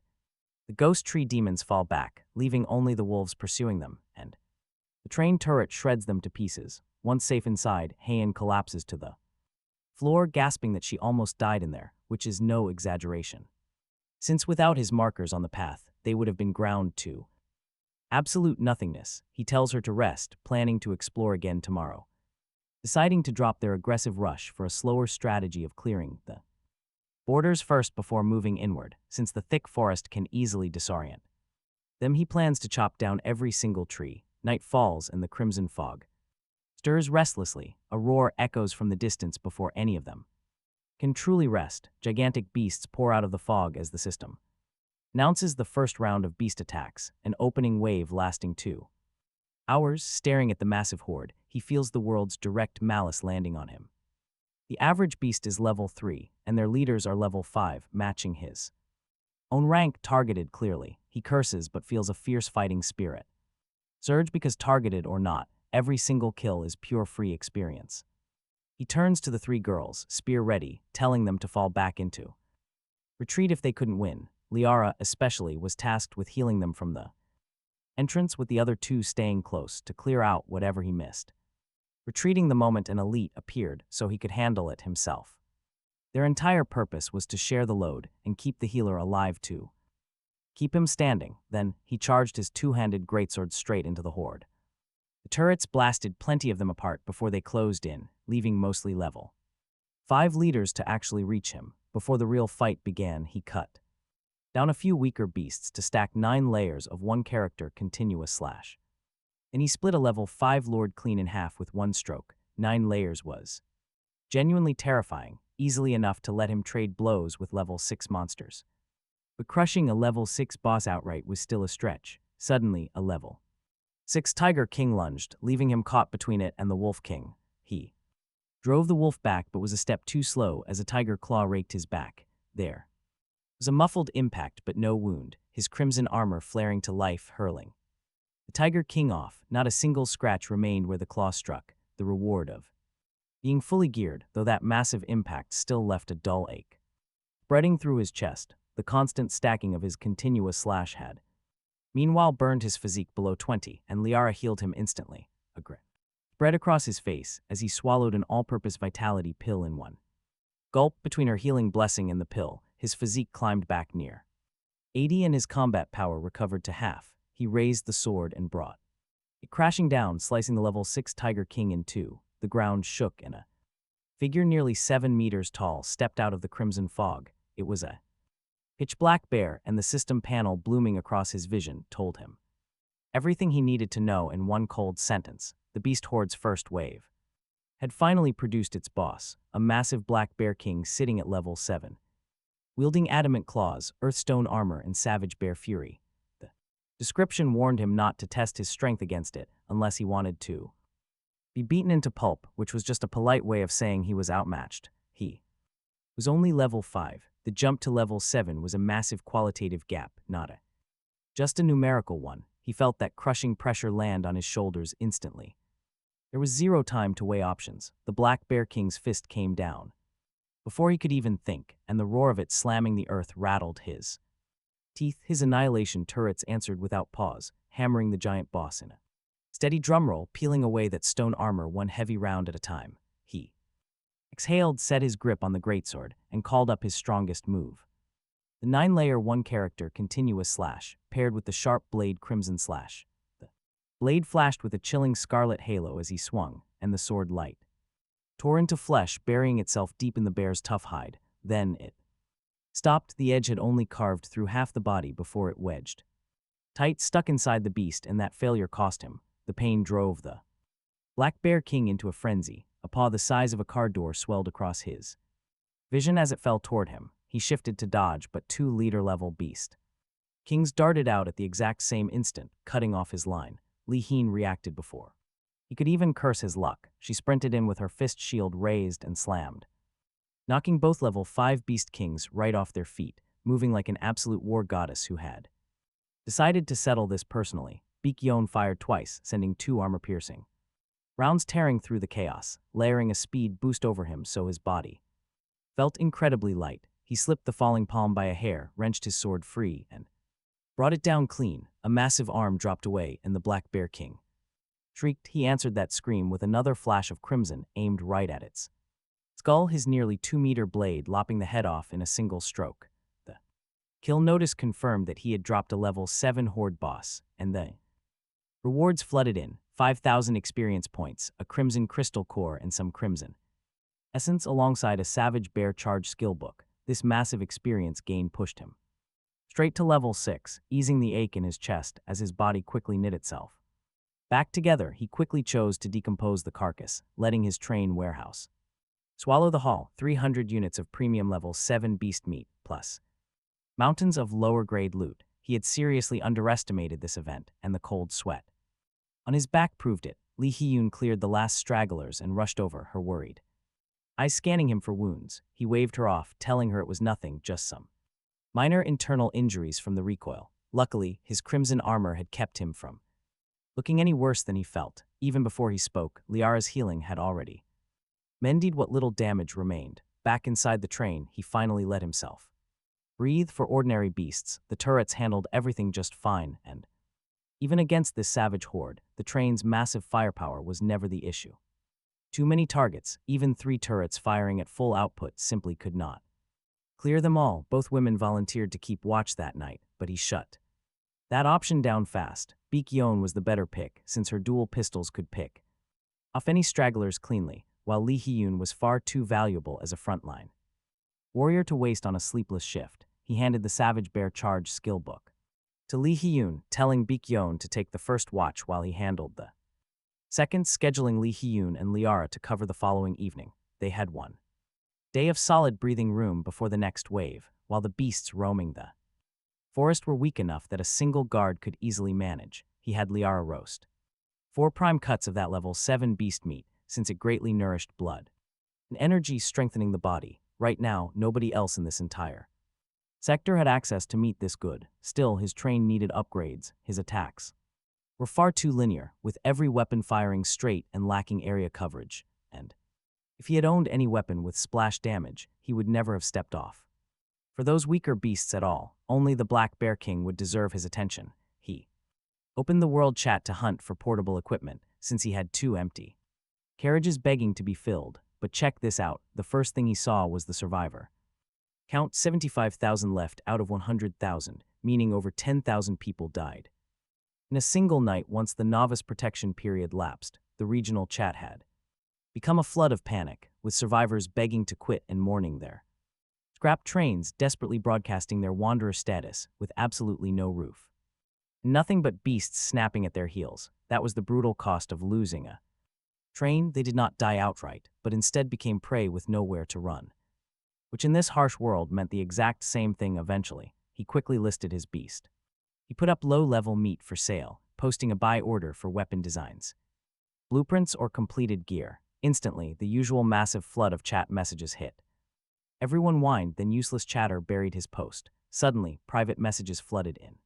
Faster than he could even read, he swiped most away. One caught his eye. Zoa, a handler, claimed she had his exact blueprints, but there was a catch. The trade would be difficult. Before doing anything, she demanded to know his location. She forwarded the blueprints first. What he saw actually looked incredibly promising. A lightning barrier net of epic quality, powered by his own crimson energy too. Chain lightning through everything within 10 meters, paralyzing and crippling any targets, and agile enough to damage massive buildings. Crafting it required a forging talent, along with attack components, deep red organs, and rare crimson iron ore. Good stuff, he told her. He was in the Ghostwood Forest and asked if she possessed the forging talent herself, noting she sounded like she was in trouble. She replied instantly. She was in the same forest, pinned by a beast horde. Her talent was enchanting blacksmith. If he rescued her from the swarm and spared some crafting materials, she would hand over the finished weapon right there. She was incredibly close, and she was the exact crafter he had been craving. So he gave her the cold, hard truth. If she died right next to him, all of her items would become his anyway, completely free of charge. That brutal logic stunned her into total silence. When Soa finally replied, she forced a nervous laugh, calling his grim way of thinking genuinely creative. He promptly left her message on read. After all, he was not the one about to die. Sure enough, she panicked and came back soon, offering to craft and reinforce and upgrade all his weapons for free, swearing she would serve him forever. He let that sit, waiting for her to crack. Talk about playing hard to get. If another player claimed her first, he would have to hunt her down and put her in the dirt. Soon, she abandoned her pride completely and begged to know what he wanted, swearing she would deliver whatever she could. Only then did he reply, taking his sweet time. He needed a loyal subordinate with a forging talent. She fit, and if she agreed, he would rescue her. She was silent for a second, then spammed him with a massive wave of texts. It actually made him pause. That was it. She should have said so earlier. She was already desperate for a powerful backer to carry her. She had nearly died during her protection period and could not even find food. His elaborate mind games had been totally pointless. Crafting talents were basically useless in the early game. No offense, no defense, and zero raw materials. Of course, she jumped at his offer. He told her to send her coordinates and he would be right there. Meanwhile, at the edge of the forest, 3 heavy artillery vehicles thundered against incoming beasts, pouring in from all sides. Inside her train, Soa let out a huge sigh of relief at his message. She finally found her ticket to survival. Talk about lucky. Ever since awakening her crafting talent, she felt completely doomed, too terrified to leave her mobile train. She feared getting captured and locked away in some dark room because of her childlike appearance and absolute zero combat power. But today, her luck had completely turned around, and she could not stop herself from celebrating her good fortune. And powerful Soa now had a patron looking out for her. Her joy lasted exactly until her train shuddered. The beasts had punched through her defensive line, chewing straight into the train. 19 and never having seen anything like it, she bolted for the control room to steer away, only to find the train locked in place by the horde, immobile. She was on the edge of tears as she shouted into the night for Brother Fries to hurry, because her cute and charming blacksmith self was about to be bitten to death. Her voice carried, and Jing Yang had just landed, hearing every single word. The boss of this level 1 train spawned was a pathetic level 2 thing that his annihilation turret deleted with one single shot. Gone, just a roadside stray. He crushed the rest of the swarm, walked up to her control room, and yelled that he was melancholy. French fries. Open up, he shouted. The iron door swung wide, and the girl inside looked him up and down, her eyes lighting up like she had struck gold. And honestly, she did. She thought he was way too handsome. And all that carefree attitude vanished instantly, replaced by a syrupy, shy, and gentle Tone as she thanked the big shot, asking what she should call him, his face went completely flat. He told her to talk normally, introducing himself as Jing Yang, and said she could just call him train conductor. Then he looked down at the tiny girl in front of him, and he could not help asking her age because she barely reached his crotch. She was genuinely that tiny, the top of her head landing right there. When she lowered it, and the word that came to his mind was lowly, she planted her hands on her hips, highly indignant, telling him not to look down on her because she was already 19 and a fully qualified adult. Short, sure, but an adult with the temperament of a bratty kid to match. She was pretty enough, just very flat. Likely from rough childhood years, and he told her plainly to describe her talent first. If it was not good enough, she could leave. When he took in women, it was for pure utility. Combat power could be average, as long as logistics carried real weight like Liara's healing. She grabbed the hem of his clothes. Suddenly anxious, rapidly listing out her value, she could add new affixes to weapons, craft star-plucking devices, and eventually swap those affixes out entirely. That saved her. He asked if swapping affixes carried any special requirements, and she explained that the star-plucking device demanded a ton of materials, with the cost scaling based on the strength of the replaced affix. Then she dropped the kind of detail only a forging talent would know, that after level 9 she would unlock equipment reinforcement, boosting a blacksmith's success rate on reinforcing weapons significantly. This world kept getting more game-like. But her value was undeniable, so he told her to abandon her survivor status and become his subordinate. Instantly, she ditched her own train and applied. A forging carriage module surfaced, born from her train's special nature, and when he integrated it, his fourth carriage transformed into steel. Lined with forging benches and materials, he called her back to his train, and she took one look at him and started angling for an in, suggesting that since there was barely any age gap, she might as well call him brother. It was a classic little scheme, the kind where calling someone brother daily quietly closes the distance, and he saw straight through it, still having an extra. His new little sister wanted to add some style, so he let her suit herself. She grinned, gawking at the massive train like a tourist lost in a grand palace. She drifted past the cozy living room and the main crew quarters, wandering right past the storage compartments, finally reaching the blacksmith carriage designed just for her. He planned to save both the 5th and 6th carriages, specifically for heavy equipment and artillery. Weapons forged here would break beast tides. Inside sat a massive machine. An advanced, intelligent machine. He immediately asked if she had the materials for lightning barriers. Zoa nodded eagerly, pulling up a holographic crafting menu filled with recipes. An automated weapon deployment system sat locked on her screen, requiring an extremely rare crimson crystal core to activate. Without thinking twice, he spent his only one. No hesitation, automated deployment was worth the massive investment. Even if those cores were brutally scarce boss drops, Zoa got to work, feeding raw materials into the system until 2 high-power lightning barriers dropped into the 5th carriage waiting for deployment. Then she mentioned she could craft mobile artillery. She could make 10 mobile artillery vehicles, weaker than main turrets, but crucially mobile. Naturally, he gave her the green light to start crafting right away. Soon, vehicles rolled right into the 5th carriage. Patching their firepower gaps, defense was already solid thanks to a crimson baffle, capable of shrugging off level 9 boss attacks and stalling enemies for a long time. Crafting legendary gear would be brutally hard, but having a skilled blacksmith on board brought hope. He quickly asked if she could upgrade the quality of their current gear. She shook her head, telling him to stop dreaming. Only growth weapons ever upgraded. Normal gear was completely locked in place, but she did offer a tiny loophole. Once Zoa crafted an advanced forging device, she could try for legendary quality gear. Even with terrible odds, that sliver of hope was enough, more than enough. He decided to let the matter rest, leading her back to the main living quarters. The living quarters felt tense when they entered. Lee Hee-young stared. The tiny girl barely reached the conductor's waist, triggering some very awkward, unvoiced questions.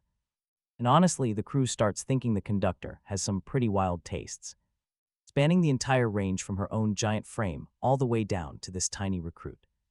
Zoa, bubbly as ever, introduced herself, telling everyone to just call her you. Meanwhile, her eyes greedily scanned the gorgeous, curved figures of the women around her.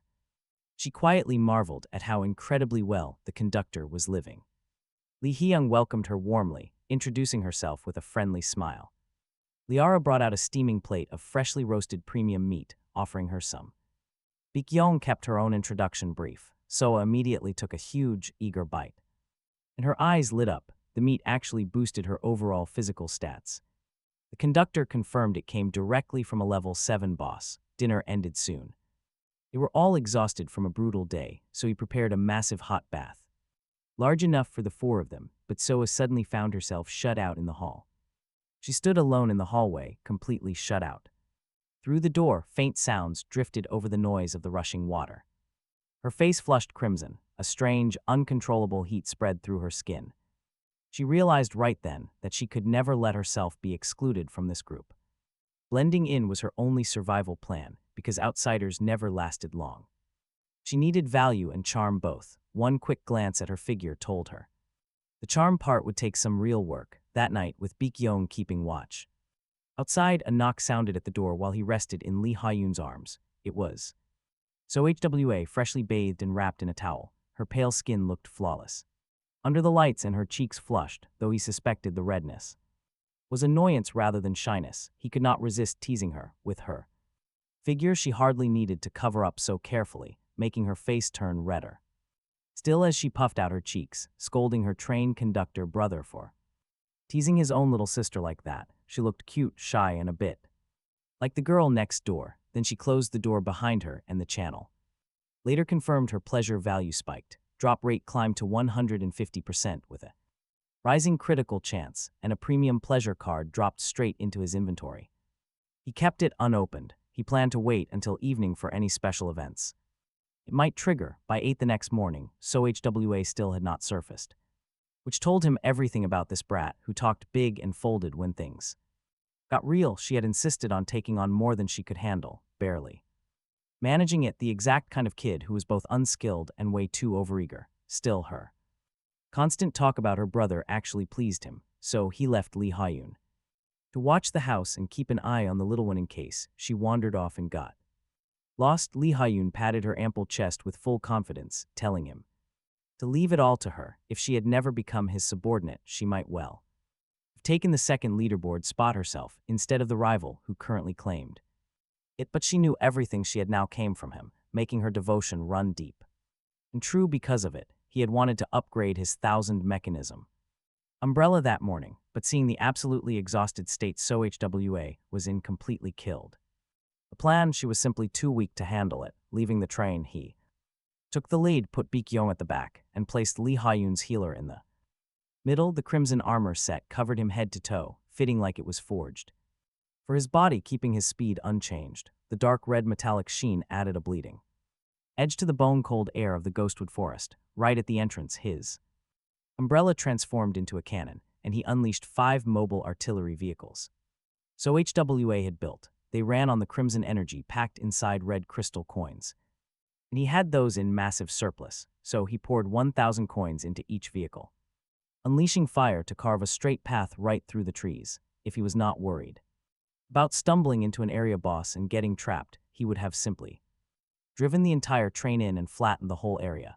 The ghostwood demons screamed as the woods turned into a sea of flame, with him taking the lion's share of the experience points. He ordered everyone to watch for drop chests since clearing the map this way was so much faster. Still, some high-level monsters survived the bombardment, forcing him to finish them by hand. A sudden clatter made him freeze, stopping him in his tracks. Elite monsters were coming. He sent Lee HWA to hide near the artillery vehicles, instructing Baekhyun to pick off whatever the cannons missed from a distance. Just as he spoke, a wooden thorn shot toward his face with a cold, sharp glint. His greatsword intercepted and split it in two, leaving him clearly holding the upper hand. He immediately closed the distance on the ghostwood demon and, downing the beast with a single stroke, 5 more elite monsters suddenly rise up around him.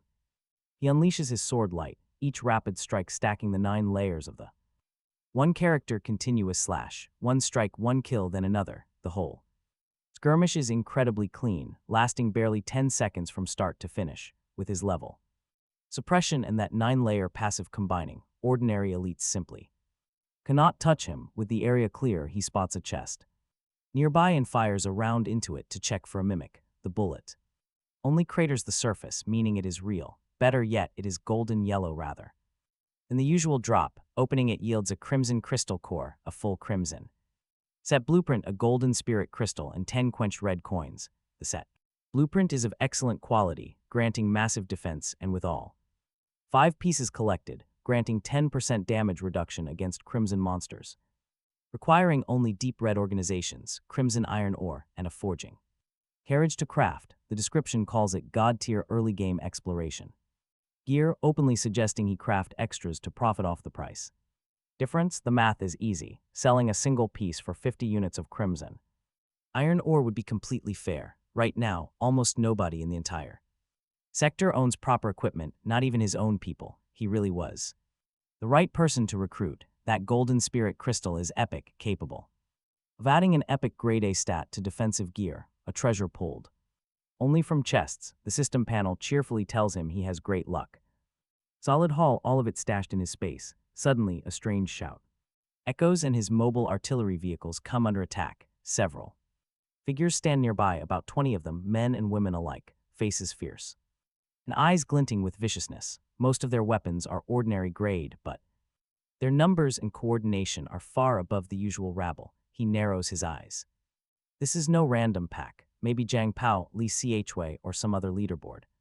Legend, he stays quiet and watches, focusing on the rugged man at the front who grips an excellent grade iron axe, tall, weathered, a scar running from his brow to the corner of his mouth. Arrogance and cruelty pack his cold stare. The man feels his gaze and pauses, measuring his strength right back. A flicker of caution crosses his face when he registers the full set of armor. He clearly arrives at the obvious conclusion that this fully geared kid is the legendary melancholy French fries. Talk about picking the wrong target.